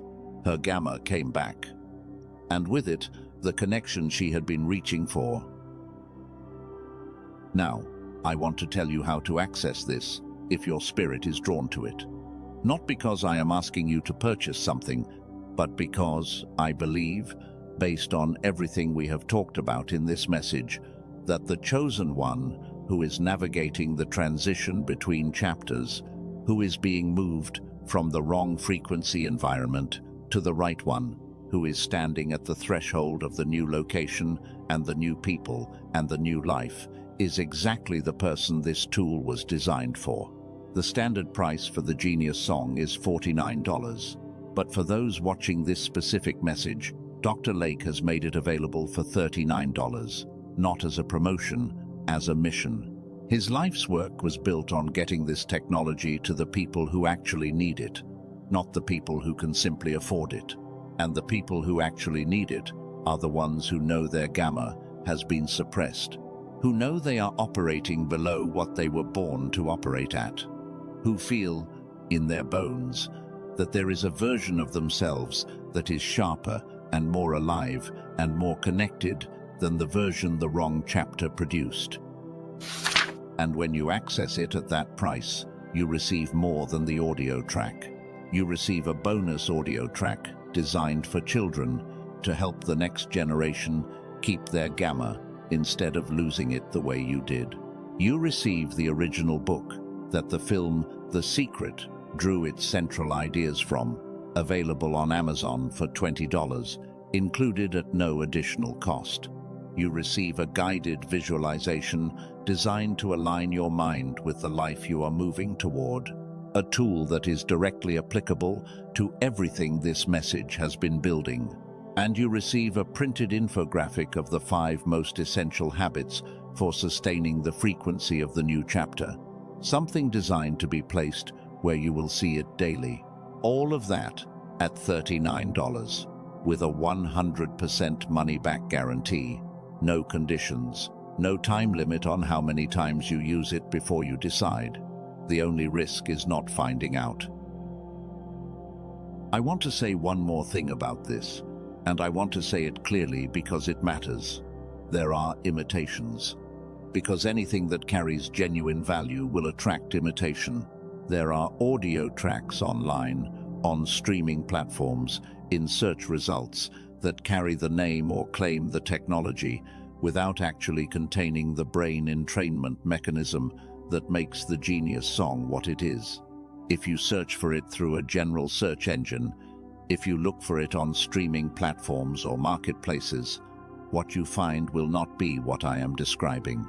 The only source where you will find the complete technology, with the 4 bonuses and the guarantee, is the link in the pinned comment and in the description of this message. That is the only place. Not because it is artificially restricted, but because what is in that link is the actual thing, and what is everywhere else is not. If your spirit has confirmed this, if something in you recognizes the connection between your suppressed gamma and your calling, and the transition you are in the middle of, go to the pinned comment. Only if you feel led, only if your spirit confirms it. But go there first before going anywhere else.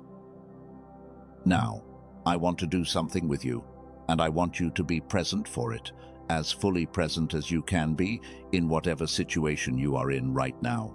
This is something I call the new frequency calibration, and it is not a technique, it is not a method, it is a receiving, a simple act of positioning yourself to receive what has already been prepared. Here is what I want you to do, not physically, internally. In your mind, I want you to picture yourself standing at the edge of something, not a cliff, not a danger, just an edge. The edge of the chapter you have been in, the ground you have been standing on, is behind you now, and ahead of you, just beyond where the current ground ends, is the new territory. You cannot fully see it. You can sense it. You can feel the difference in the air. Something in the atmosphere ahead of you is different from the atmosphere you have been breathing. Lighter, more open, more aligned with the person you have been becoming in the long months and years of the clearing. I want you to feel what it would feel like to take the first step, not to arrive, just to step, to lift one foot off the familiar ground and place it in the direction of the new chapter. In your spirit, in your imagination, take that step right now. And as you do, let this land in you. You are not moving away from something. You are moving toward everything that was always being prepared for you. The new location is waiting. The new people are already living there. The new blessings are already assembled. The new life is already in motion. And the version of you that takes this step, the pioneer, the light bearer, the bridge, the cycle breaker, the builder, is the most real, most honest, most fully formed version of yourself that has ever existed. Let that settle into the deepest part of your chest right now. Type, "I am ready" in the comments, not because you have no more questions, not because the fear has fully resolved, but because your spirit has confirmed what your mind is still catching up to. Let your comment be your declaration before the confirmation arrives in the visible world. There is one more thing left in this message, and it is the reason this entire word was placed in front of you today. Not the teaching, not the framework, not even the identity revelations, as real and as important as those are. What remains is a declaration, a prayer, a commissioning, a moment where we do not just talk about the new life, but speak it into being over your specific life, with the full weight of what has been walked through in this message behind it. Stay with me for what comes next. It is the part that will remain with you after everything else has faded, and it is worth every minute of what brought you here. Take a breath. The peak is behind us. What we just walked through together, the identities, the declarations, the activation, that was the height of this message. And now I need to bring you somewhere that most teachers skip, because it is uncomfortable and because it disrupts the momentum of the hope that was just built. But I am going to take you there anyway, because what I am about to address is the exact reason most chosen ones receive the revelation and still do not make the move. Not because they doubted the word, not because they lacked the faith, but because something inside them, something invisible and persistent and dressed in very reasonable clothing, worked against them from the inside. I am talking about the obstacles, not the external ones, the internal ones. The first one is control, and I want to address it with complete compassion because I understand exactly where it comes from. You did not become a controlling person out of some character flaw. You became a person who manages tightly because at some point in your life, in the chapters that came before this one, unpredictability was not safe. Something happened, or a series of things happened. Or maybe it was just the slow accumulation of a life where things went sideways often enough that your nervous system made a decision, a quiet, unconscious decision. The decision to stay in charge of as many variables as possible, because when you were in charge, things did not catch you off guard in the same way. Because when you managed the details, you could at least see the problems coming before they arrived. And that skill, that capacity to manage and organize and anticipate and prepare, served you. I want to say that clearly before I address its shadow. It served you. It kept you functional. It kept things from falling apart in seasons when things had every reason to fall apart. And it built in you a kind of competence and reliability that has made you trustworthy and effective in ways that many people around you have benefited from. But there is a shadow side to control, and it shows up most powerfully exactly here, at the threshold of the new chapter, at the moment God is asking you to move without the full map. Because you cannot control the new location before you have entered it. You cannot vet the new people before you have met them. You cannot calculate the new provision before you have seen it. You cannot manage the timeline of the new chapter because you did not set the timeline. You did not author the command. You received it. And receiving a command is fundamentally different from executing a plan you made yourself.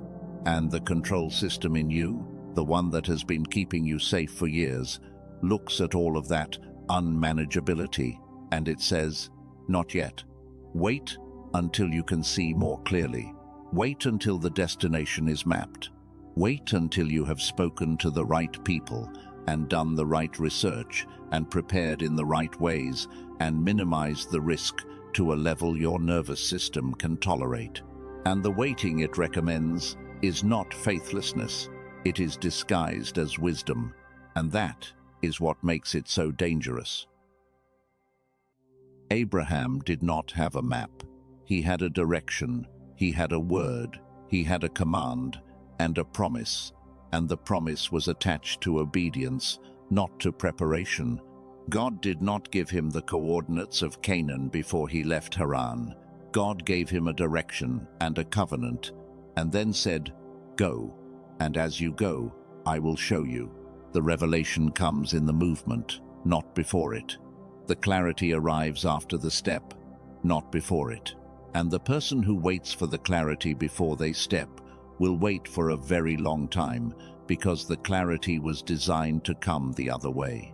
This is what the surrender posture looks like. And it is not passive. It is one of the most active things a human being can do. It is the decision to say, I trust the direction, even when I cannot see the destination. I trust the one who issued the command, even when the full picture is not available. I will move, and I will receive the map as I walk into the terrain it describes. In your spirit, right now, I want you to do one thing, not physically, internally. I want you to locate the part of you that is gripping something, the specific thing you have been trying to control in this transition, the relationship outcome you have been trying to guarantee, the financial picture you have been trying to secure before you move, the approval from a specific person that you have been waiting to receive before you allow yourself to go. Find it. Feel the grip of it in your chest or your shoulders or whatever part of your body holds the tension of that control. And now I want you to do something radical. I want you to open your hands, not literally, in your imagination. Picture your hands and picture them releasing whatever you have been holding so tightly that it has kept you from moving, not throwing it away, not abandoning it, just releasing your grip, releasing your control over the outcome. And, in that open-handed posture, simply say in your spirit, I trust the direction. That is the surrender posture, and it will need to be practiced again and again, because control does not release in a single moment. But every time you practice the open hands, You are building the capacity that the new chapter requires. And every time you choose direction over destination, you are walking in the same faith that moved Abraham and Moses and Ruth and every chosen one who received what was promised on the other side of the threshold. Now, the second obstacle, and this is the one I mentioned earlier, that I believe is the most common and the least spoken about. Not the fear that the move will fail, the fear that it will succeed. I want to stay with this one for a moment, longer than feels comfortable, because I think some of you have been living with this fear underneath everything else, underneath the other questions and the other doubts and the other reasons you have given yourself for staying, and you have not had the language to call it what it is. What if I make the move, and the new chapter actually opens the way this message is describing? What if the new people arrive and they see me fully, and I am not what they think I am? What if the assignment in the new chapter is larger than anything I have carried before, and I step into it and everyone discovers that I was never actually qualified for it? What if the new life changes me in ways I cannot predict, and I become someone I do not recognize, someone my current relationships can no longer reach, someone who looks successful from the outside but has lost something irreplaceable in the becoming? These are not irrational fears. They are not signs of small faith. They are the honest questions of someone who is awake to the weight of what is being offered. And I want to offer you a reframe that I believe is one of the truest things in this entire message. The fear you feel when you imagine actually living in the new chapter is not disqualification. It is qualification. Think about the people who have received elevation before they had the character to steward it. Think about the ones who arrived at platform and influence and resources before the internal formation that those things require was in place. Many of them had no fear. They walked into the new chapter with complete confidence, with no reverence, with no trembling at the threshold. And what happened to some of them is a pattern we have all witnessed. The elevation exposed what had not yet been built. The resources overwhelmed what was not yet structured to receive them. The visibility revealed what the private life had not yet addressed. Your fear is not a sign that you are not ready. It is a sign that you understand what readiness actually costs. And the chosen one who trembles at the threshold because they understand the weight of what they are being handed is, in my experience, far more ready than the one who strides through without reverence. That fear you are carrying about success, about visibility, about becoming someone new, I want you to hear it differently from this moment forward.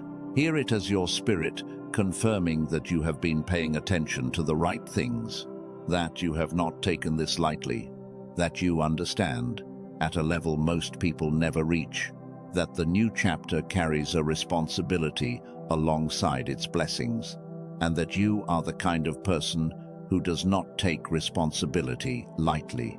That is not weakness. That is the exact character the new assignment requires.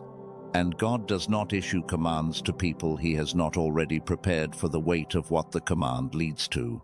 You are more ready than the fear is telling you, and the fear itself, in its honesty about the weight, is part of the evidence that you are.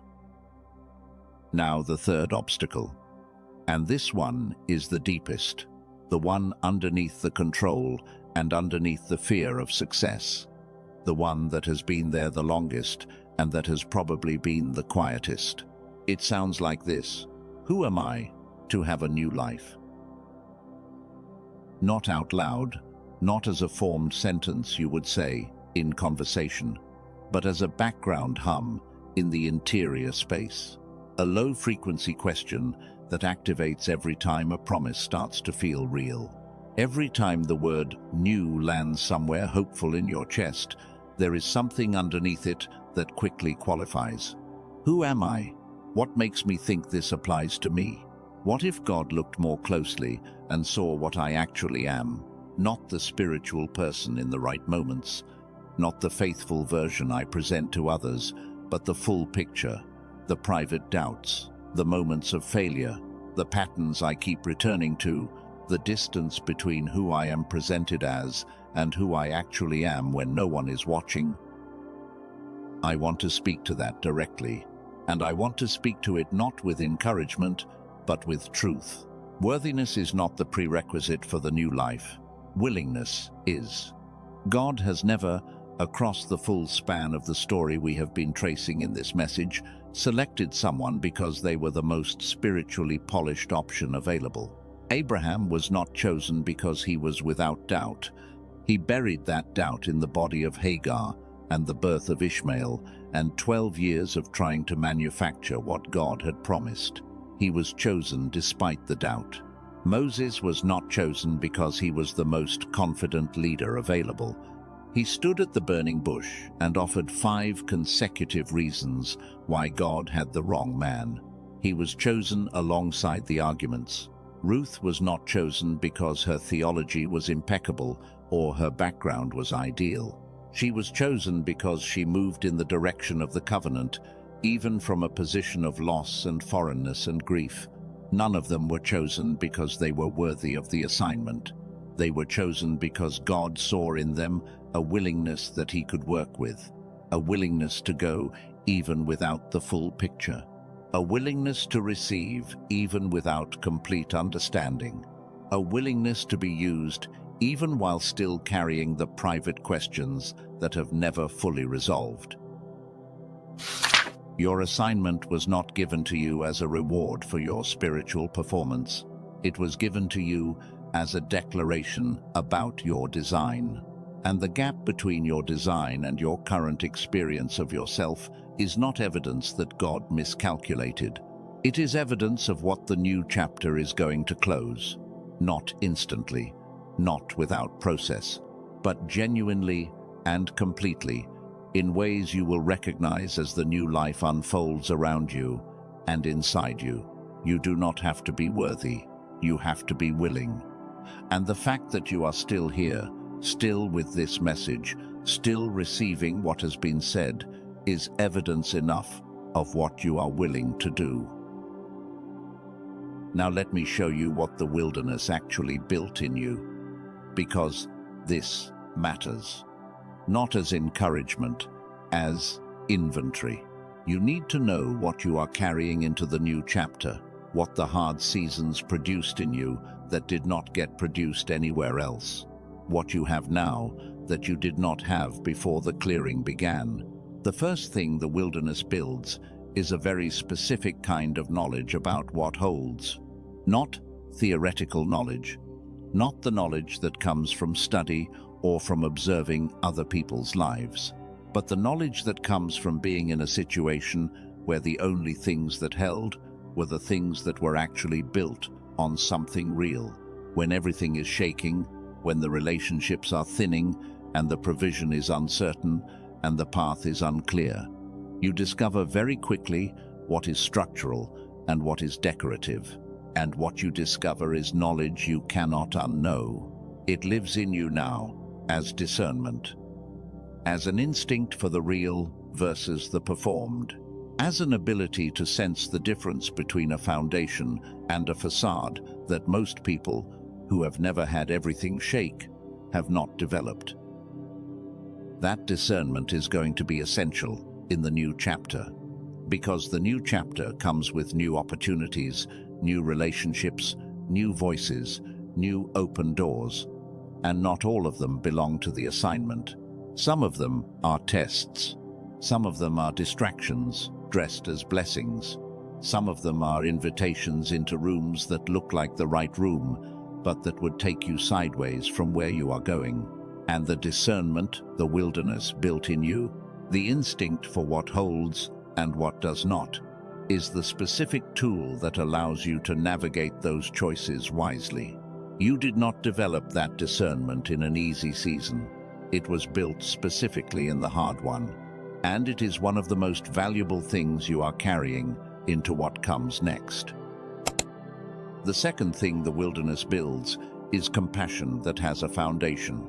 There is a kind of compassion that is theoretical, that is extended from a distance, that is genuine in its intention, but limited in its depth, because it has never been sourced from personal experience of the very pain it is reaching toward. And then there is the compassion that comes from having been in the wilderness yourself, from having known the specific weight of the choosing, of the waiting, of the uncertainty without resolution, of the faithful tending that did not produce visible results, from having been in the place where God felt present, but the blessing felt delayed, and the questions were real, and the faith was genuine, but scraped thin by the length of the season. That kind of compassion does not require words.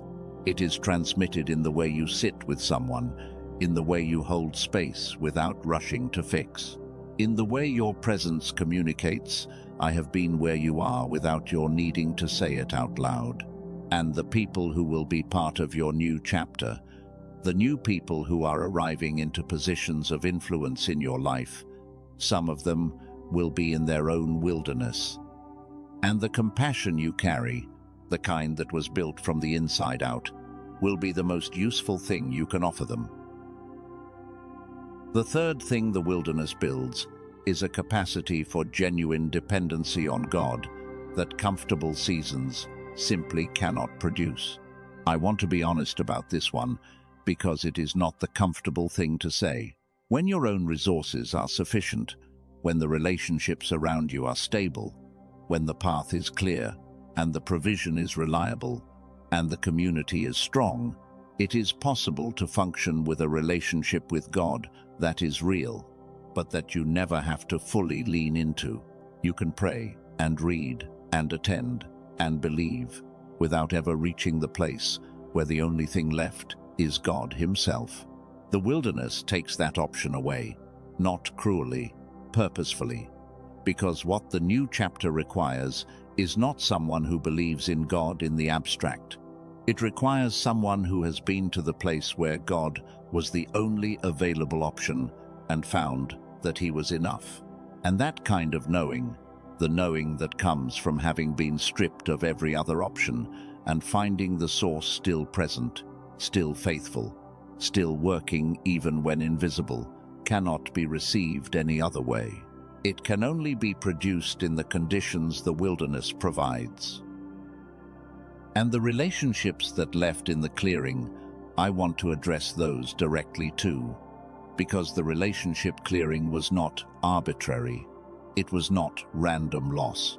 It was the specific removal of connections whose presence, however genuine their love, was functioning as a substitute for the depth of dependency the new assignment requires. Some of the people who left were taking up space that was designed for God, not because they intended to, not because there was anything wrong with them, but because when they were present, you could manage.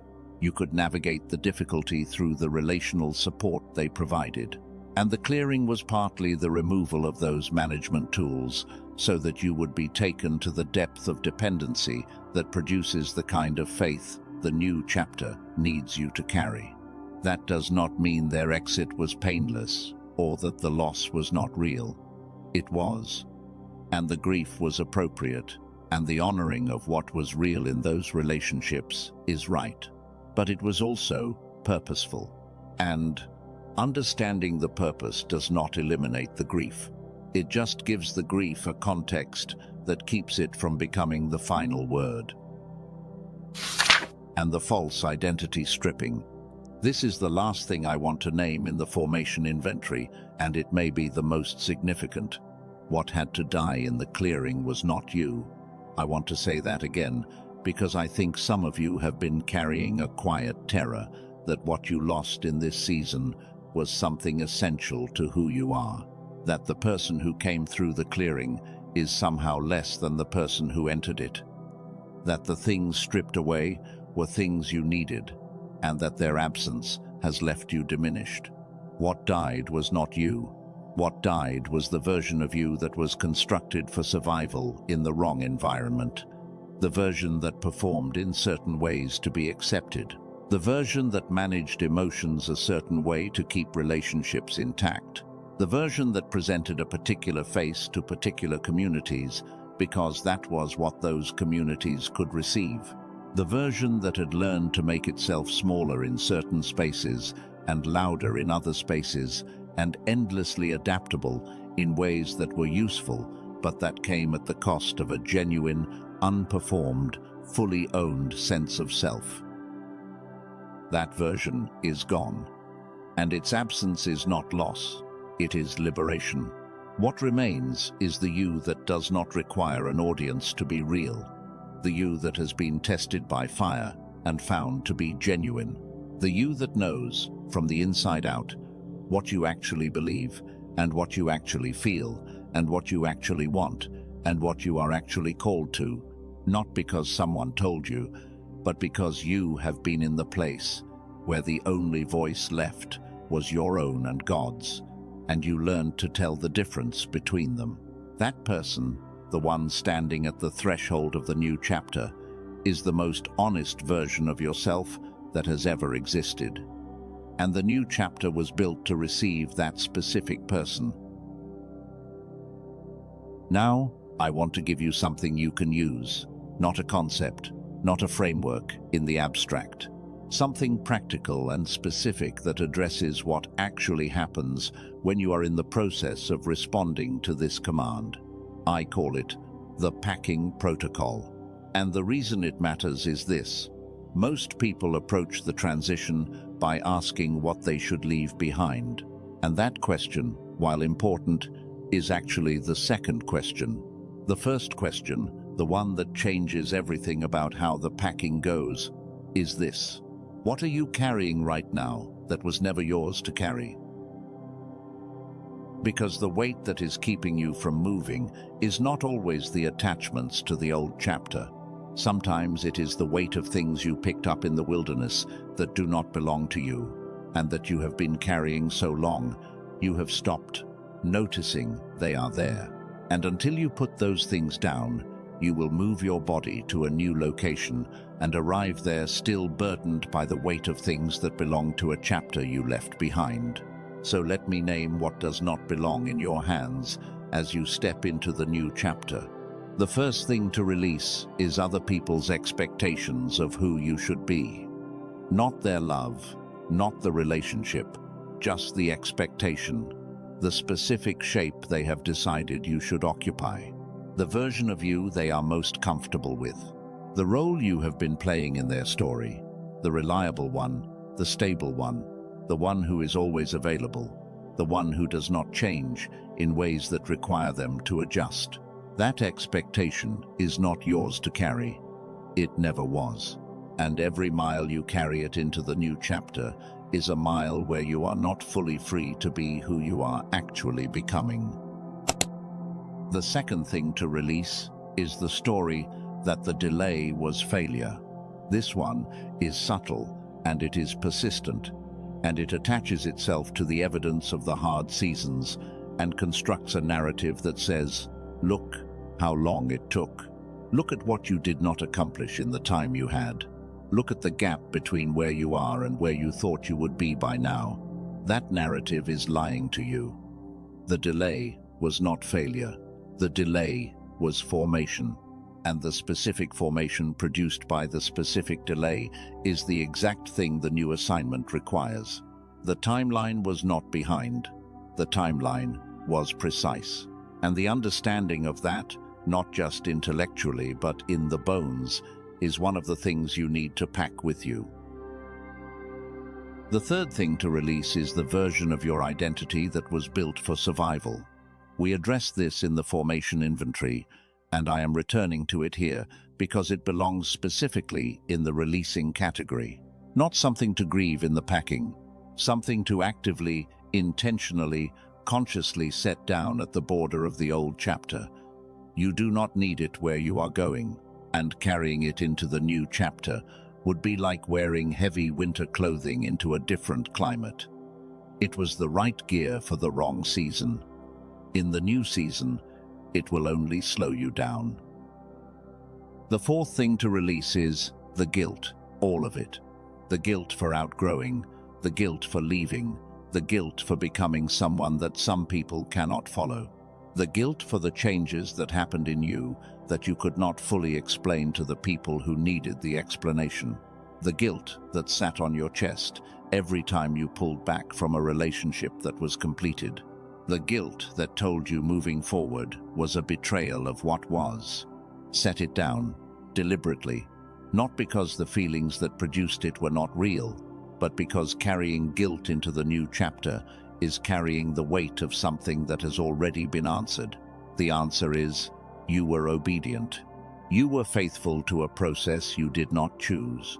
You did not abandon anything that was covenant. And the guilt that survived all of that is not conviction. It is static. And you do not need static in the new frequency. Now let me tell you what you carry forward. Because the packing is not only releasing, it is also intentional curation of what belongs to the new chapter. The first thing you carry is everything the wilderness taught you, every lesson that came from the hard season, everything you learned about what holds and what does not, every insight that came from the specific conditions of your specific clearing. Do not leave a single one of those in the old chapter. They are yours. They were produced specifically for you in conditions that were tailored to your assignment. And the new chapter will draw on all of them in ways you cannot yet fully predict. The second thing you carry is your gifts, especially the ones that went quiet in the wrong environment, especially the ones that the wrong chapter did not have room for. They did not leave you. They went dormant. And the new location, with its new atmosphere and its new relational frequency, is the condition under which they will begin to stir back into full operation. Do not arrive at the new chapter thinking you have to earn them back or rebuild them from scratch. Bring them with you. They are part of who you are. They belong in the new chapter just as surely as you do. The third thing you carry is your covenant connections. The people who stayed through the disorientation, the ones who did not fully understand every decision, but who chose to remain present anyway. The ones who have seen the versions of you that were difficult, and the versions that were hopeful, and the versions that were scraped thin, and the versions that were quietly magnificent, and who have never fully left. Carry them forward. Invest in those relationships. They are part of what the new chapter is built around. The fourth thing you carry, and this is the most important one, is the word that has been spoken over your life. Not the word spoken by other people, the word spoken by God, the sense of calling, the deep, persistent, surviving through everything knowing of what you were created for. Carry it, even if you are carrying it with shaking hands. Carry it, even if the full picture is not yet clear. Carry it even when the gap between the word and the current circumstances feels wider than what faith can comfortably bridge. Carry it because the word is the compass. And in the new territory, with all of its newness and its unfamiliarity and its wonderful and disorienting freedom, you will need the compass more than you have ever needed it. Now, let me speak to the ones who are still in the threshold, the ones who have received this message and who know the command is real and who are not yet on the other side of the move, the ones for whom the in-between is still the present tense. The threshold is an active place, and waiting in it well is not the same as waiting passively. Let me give you 5 things that belong to the in-between season. 5 things that, if you practice them now, will mean you arrive at the new chapter in the best possible condition to receive what is waiting there. The first is directional prayer. Not prayer over the current circumstances, not petition for the current chapter to finally produce what it has not produced, but prayer toward the new one. Prayer that reaches forward. Prayer that says, God, I am trusting the direction. I am praying toward what you have declared, even though I cannot yet see it. I am asking you to prepare me for what I am moving toward, and to prepare what I am moving toward for me. That kind of prayer aligns your internal compass with the direction of the command, and alignment matters enormously for what arrives. The second is what you consume, not as a moral category, as a frequency category. What you feed your mind in the threshold shapes the frequency you carry when the door opens.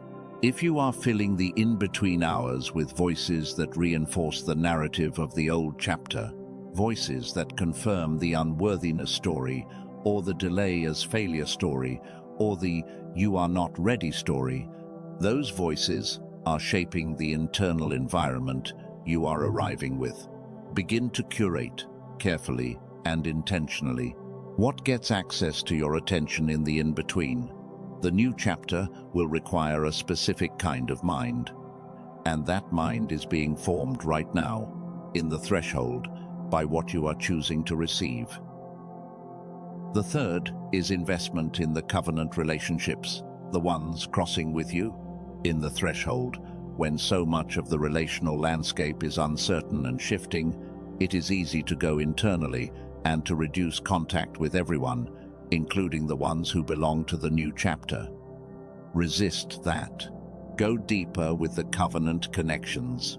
Let them see where you actually are. Let them carry some of what you have been carrying alone. They are part of what is crossing, and the quality of what crosses together is shaped by what was built between you in the threshold. The fourth is activating the gifts that went dormant. Start using them now, not publicly if the season does not yet call for that, but privately, in the quiet, in the practice. The gift that went quiet in the wrong chapter needs to be awakened before the new chapter requires it at full power. And awakening happens through use, even small use, even imperfect use, even private use. Begin now, not when the new chapter has fully arrived. Now, in the threshold, as preparation for what the new chapter will require. And the fifth is this: stop calling it stuck. You are not stuck. You are loading. There is a difference between those two things that changes the entire quality of the in-between experience. A computer that is loading is not malfunctioning. It is doing the invisible, essential work that the visible result requires, and the threshold is loading. It is the preparation, the formation, the alignment, the internal reconstruction that the new chapter requires to be received at the level it was designed to be received. You are not behind. You are loading. And what is being loaded is not small. I want to say one more thing before we enter the final space of this message. And I want to say it because I believe it is one of the most important things a chosen one in transition needs to hear. You are not alone in this. Not in the general, comforting sense, in the specific, literal sense. Right now, in this moment, across this world, in different cities and different countries, and different chapters of different lives, chosen ones are receiving this same word. Not the same words I am using, but the same essential command: pack up, something new is coming. The chapter you have been in has run its season, and what is ahead is unlike anything that came before it. And the reason this matters is not just for your encouragement, though I hope it is encouraging. The reason it matters is this: you are part of a collective movement. What happens when one chosen one steps through the threshold, when one pioneer goes first into the new territory, is that they make the crossing visible. They make it real. They create a path that others can follow because someone already walked it. Your obedience is not just for your own life. It is for everyone who comes behind you. The people who will be in the position you are in now, 1 year from now, 2 years from now, looking at the threshold with the same questions and the same fears and the same hope. Your having crossed it already will be the evidence they need that crossing is possible. And because of that, I want to ask you to do something. Someone came to mind while you were listening to this message. I am almost certain of it. Someone specific. Someone you know or know of who has been unusually quiet lately, who has pulled back from everyone around them, who has been faithful in a chapter that has gone on longer than it should have, who has been watering ground that has stopped producing and has not yet had someone say to them, "The ground is the problem, not you." Share this message with that person, not as a suggestion, as a mission. Text it to them. Send it in whatever way you can reach them, because what you receive today, they need to receive. And the confirmation that their clearing is preparation and not punishment, the word that their ground has run its season and the blessing has been moved forward, might not come to them from anywhere else. It might only come from you. That is what it means to be the bridge, to carry what you received into the space of someone who has not yet found it on their own. For those who felt the pull toward what I shared about the Genius song, the link to receive it at the price made available to those watching this message is still in the pinned comment and in the description. Only if your spirit confirms it. Only if you feel genuinely led. But the door is still open and the offer is still there. Now, before I give you the final word in this message, I want to tell you one more thing about what you carry across the threshold, because everything we have covered in the packing protocol, the releasing and the carrying and the curation of what belongs to the new chapter, it is all important. But there is one thing, one specific thing, that I want to name separately, because it does not belong in either the releasing category or the general carrying category. It belongs in its own category, because it is the most irreplaceable thing you have. Do not release God's expectation of who you are, not the performance-based, fear-driven, impossible standard version of expectation that some of you absorbed from religious environments that were more about management than transformation. I am not talking about that. I am talking about God's actual declaration over your design.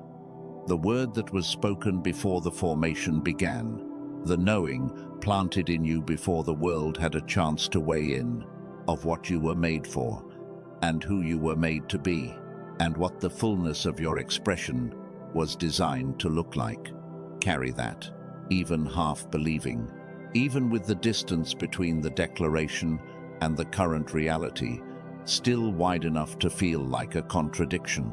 Even on the days when the unworthiness question is louder than the declaration, carry it anyway. Because it is not just encouragement, it is navigation, it is the compass. And on the other side of the threshold, in the new territory, in the disorientation that comes with everything being genuinely new, you will need the compass more than you can currently calculate. Ruth said it before she saw the harvest.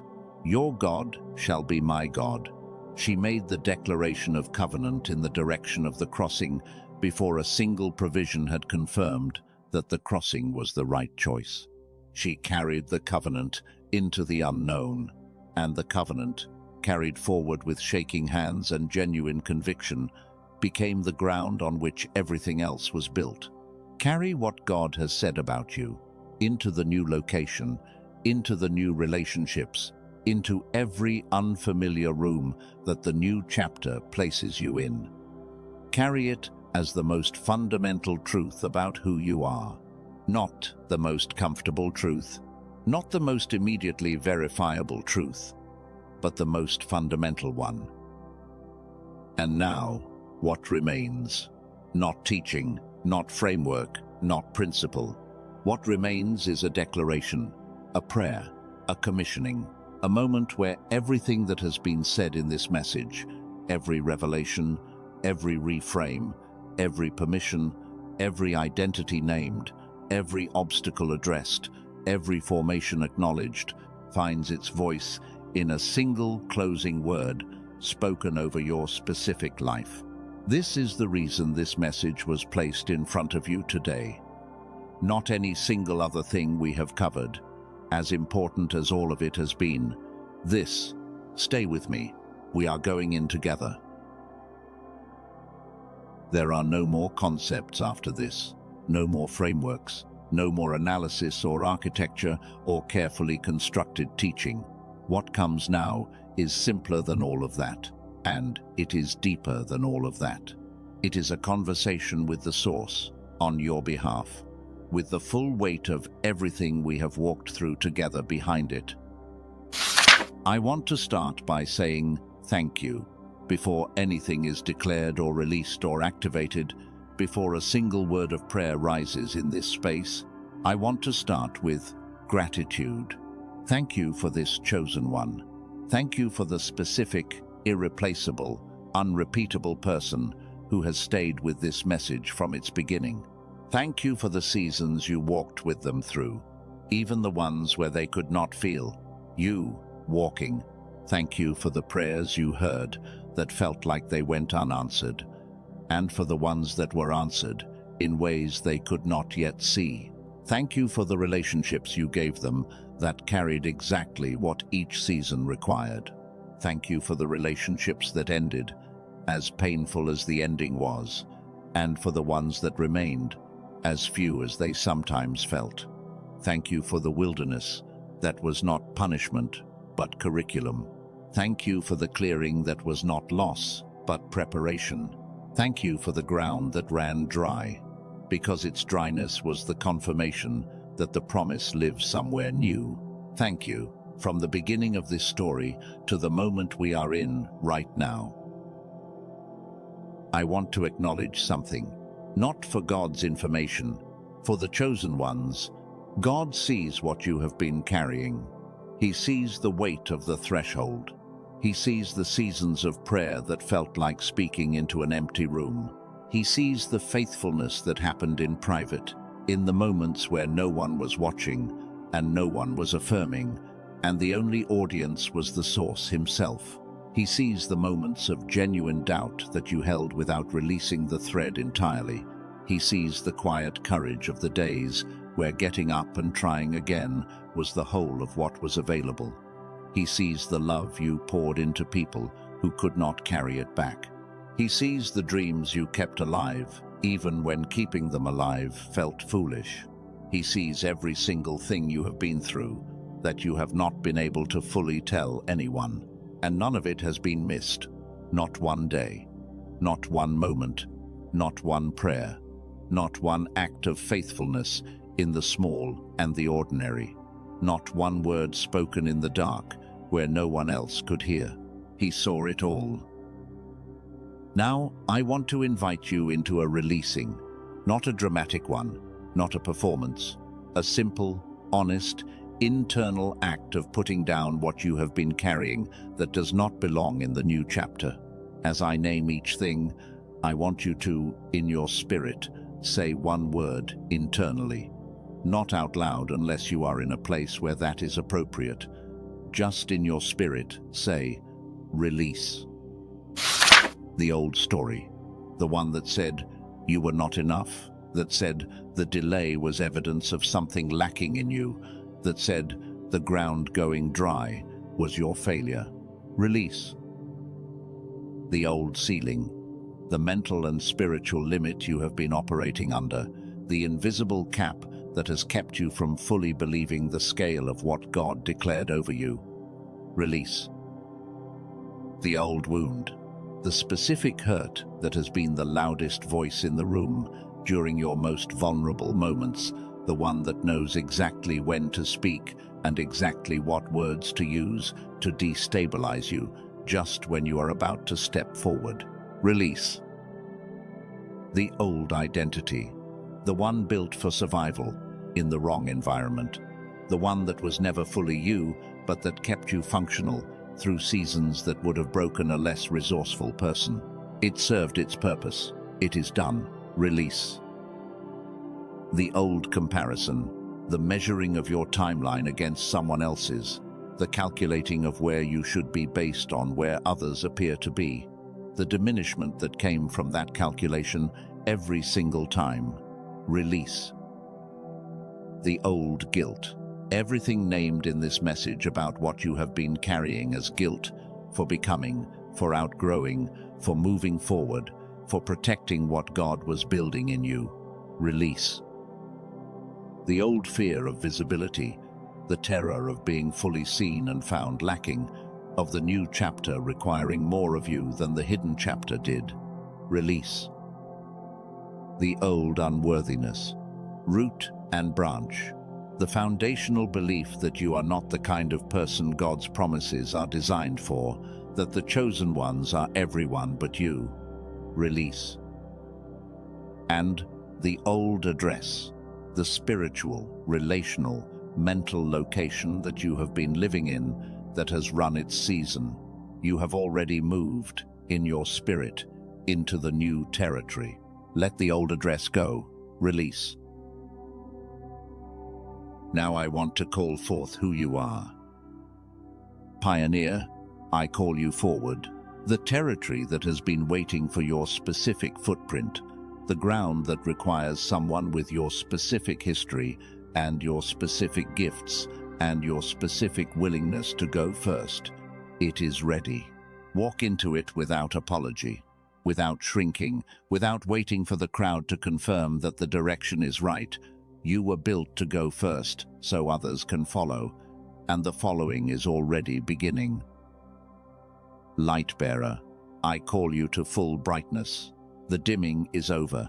The spaces that could not hold what you carry have been released from your story. The new location, the new people, the new chapter, they were built for the full expression, not the managed version, not the careful version, the full, undiminished, unedited frequency of what lives in you. Shine it. The darkness does not negotiate with light. It simply leaves when you walk in. Bridge, I call you into the crossing. The worlds you were built to connect are waiting on both sides of you. The translation that only you can do, the language that only you speak fluently in both directions, is needed now more than it has ever been needed. You are not between worlds because you are homeless. You are between worlds because you are the bridge, and the bridge's purpose is the crossing. Cycle breaker, I call you to the breaking. What has repeated in your lineage, in your relational history, in the patterns that came before you, it ends here. Not because you are more powerful than the pattern, because you are more willing to hold the discomfort of breaking it than to pass it forward. What ends in you does not continue, and the children of the new chapter will not inherit what you chose to absorb. Builder, I call you to the site. The construction has already begun. The resources are being positioned. The right people are being placed. The assignment is being clarified. And what you build in the new chapter will outlast you. It will carry your name into time beyond what you can currently see. Build with everything the wilderness gave you. Build on the foundation that only the hard seasons can produce. Build with the quality of someone who knows the difference between what holds and what merely looks like it holds. And now I want to activate what belongs to this new chapter. I activate the new connections, the people who carry the doors, the conversations, the recognition that the new chapter requires. I activate their movement toward you and yours toward them. Right people, covenant people, frequency-matched people, already in motion. I activate the new assignment, the specific, shaped, particular purpose that has your name on it and that the new location contains. Let it become clear. Let the doors that belong to it open in the timing that was set before the formation began. I activate the new provision. Resources that were withheld because the capacity to steward them was still being built. The building is done, the capacity is established, and the provision that follows capacity is now being released into the path of this chosen one. I activate the gamma that has been quiet, the God-given frequency of this chosen one, suppressed by the wrong environment and now being restored by the right one. let it come back to full power. Let the intuition, the perception, the creative intelligence, the spiritual sensitivity, all of it return to the level at which it operated before the suppression began. I cover what is being built. I cover the move from the pull of the old chapter, the voices that will say, "Come back," the invitations back to the familiar, the moments of doubt that arrive in the disorientation of the new. I cover this chosen one from the instinct to retreat when the new chapter is strange and the familiar is calling. I cover the new relationships from premature exposure. What God is building between the pioneer and the new people is tender in its beginning. It needs to be grown in the right conditions before it is tested in the public ones. I cover it. I guard it. I ask for the wisdom to protect what is new without isolating what is flourishing. I cover the assignment from the enemy of comparison. The new chapter will present other people's chapters as evidence that yours is insufficient. I cover this chosen one from that lie. Your assignment has the dimensions of your clearing. It does not need to be the size of anyone else's. And now, I hear the Father declaring over you today, not as a theological formula, not as words constructed in a teaching, but as the word that has been the thread running through everything in this message from the beginning, the one that everything else has been preparing you to receive. He is not moving you away from something. He is moving you toward everything He always intended. The new location is not exile, it is destination. The new people are not strangers. They are the ones who were always meant to be in your story in this chapter. The new blessings are not additions to what you already have. They are the release of what was always prepared. And the new life is not a revision of the old one. It is the original version, the one that existed in the mind of God before a single chapter of the story you have lived was written. Pack up, I will carry you. I am a pioneer. I go first, and others will follow. I am a light bearer. My presence changes the atmosphere of every room I enter. I am a bridge. I was built to connect what is separated, and I do it without apology. I am a cycle breaker. What has repeated before me ends with me. I am a builder. I construct things that outlast me and carry the weight of what the wilderness produced in me. The new location is ready. The new people are already in motion. The new blessings are already assembled. The new life is already beginning. And I am not moving away from something. I am moving toward everything. Do not say amen yet. I want you to sit in this space for a moment. Just a moment. Let what was just spoken settle somewhere deeper than the thinking mind, not into your analysis or your assessment or your evaluation of whether it is true for your specific situation. Let it settle into the part of you that does not argue, the part that simply receives. Feel the weight of it settle into your bones right now. It is done. It is sealed. We receive it. In Jesus' name, Amen. If something was sealed in your spirit today, if something landed in you that you want to hold on to, type, "It is done," in the comments. Let that be your declaration before the visible confirmation arrives. Let your comment be the stake you plant in the ground of the new chapter. I want to say one more thing before we close this space. You are not the only one who received this word today. Right now, across this world, chosen ones who found their way to this message through paths as specific and as non-accidental as yours, they received this same word. And they are doing what you are doing right now, processing, deciding, standing at the threshold with the command in hand, and the fear present, and the hope, quietly, stubbornly persistent, underneath everything. You are part of a community of chosen ones in motion, and that community, as much as anything else, is part of what the new chapter is about. not isolation, not lone heroism. A network of people who received the same command in the same season, and who chose, each of them, to say yes to it together. If this message reached you at the right moment, let your like be your amen without words.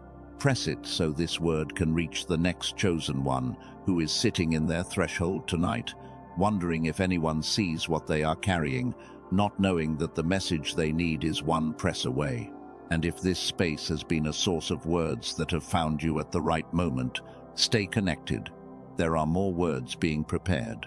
Words for the new location, for the navigation of the new chapter, for the specific questions that will arise as the new life begins to take its shape. Stay and let them find you when they are ready. Now go, not with every question answered, not with the fear fully resolved, not with the destination perfectly mapped, or the timeline fully clear, or the approval of every person in your current life secured. Go with the word that has been placed over you today. Go with open hands and the surrender posture and the compass of what God has declared over your design. Go with the full inventory of what the wilderness built in you and the full intention of what you are releasing at the border. Go as the pioneer who was built for this territory, as the light bearer who carries what the new spaces need, as the bridge who makes the crossing possible for the ones coming behind, as the cycle breaker who absorbs the cost of the end so the next chapter can begin clean, as the builder who constructs from the depth of the formation. God said, pack up, and that is enough. New location, new people, new blessings, new